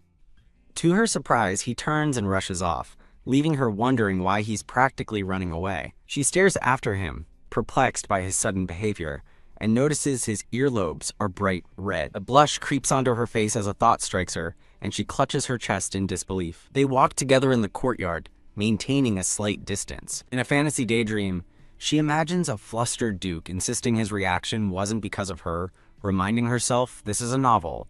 A giggling chibi Lydia muses that if she were a typical female lead, her heart would flutter at his cuteness. Her expression turns serious as she thinks rationally, questioning what reason the Duke would have for such a reaction. She concludes their relationship is strictly professional and devoid of any personal feelings. She decides his redness must be from annoyance at wasting time, deeming that a more realistic explanation. She stops in her tracks, her boots firm on the stone path. Resolving to pick a trainer quickly to avoid further trouble, she walks alongside the Duke. He startles her by suddenly asking what kind of trainer she thinks they need. Lydia thoughtfully considers the duchy situation, suggesting they need someone who can handle multiple dragon species. He grimly agrees the duchy isn't stable and asks if such a versatile trainer exists. She confidently puts forward a name, Trainer Melissa from the Ashar Training Center. Her mind flashes to her red-haired friend Melissa, waving cheerfully. The Duke acknowledges her recommendation, stating he will keep it in mind. He then asks if she has any other trainers to recommend, and she hesitates. She explains that all the trainers at the facility are passionate and skilled. However, she notes the downside. No guarantee they'd accept an exclusive offer, as the old advantages are gone. He dryly points out that she didn't want to work for him at first either, stunning her into silence. From an archway, a small green dragon peeks out at them. A kind-faced young man with blonde hair lets the curious little dragon lick his fingers. Lydia recognizes the trainer as Rick, impressed by how much his skills have improved. She recalls a painful memory of Thompson kicking Rick, thinking how exhausting his life must have been. Now, however, she sees a new confidence in Rick as he calmly pets the docile dragon. Rick gently holds the dragon's maw open for an inspection. A clever smile touches Lydia's lips as an idea begins to form. Her vision is to not just increase their dragon numbers, but to set their territory apart from all others. She proposes her plan to the Duke, suggesting that Rick's talent would allow him to learn her techniques quickly. Furthermore, his recent certification means he could help mentor new trainees. A fond memory surfaces of a cozy, half-timbered house from her past. She recalls being a child, building a sandcastle with 2 other young children. Overjoyed, the children cheer for Sister Lydia as she waves happily, leading a white dragon in a sun-drenched field.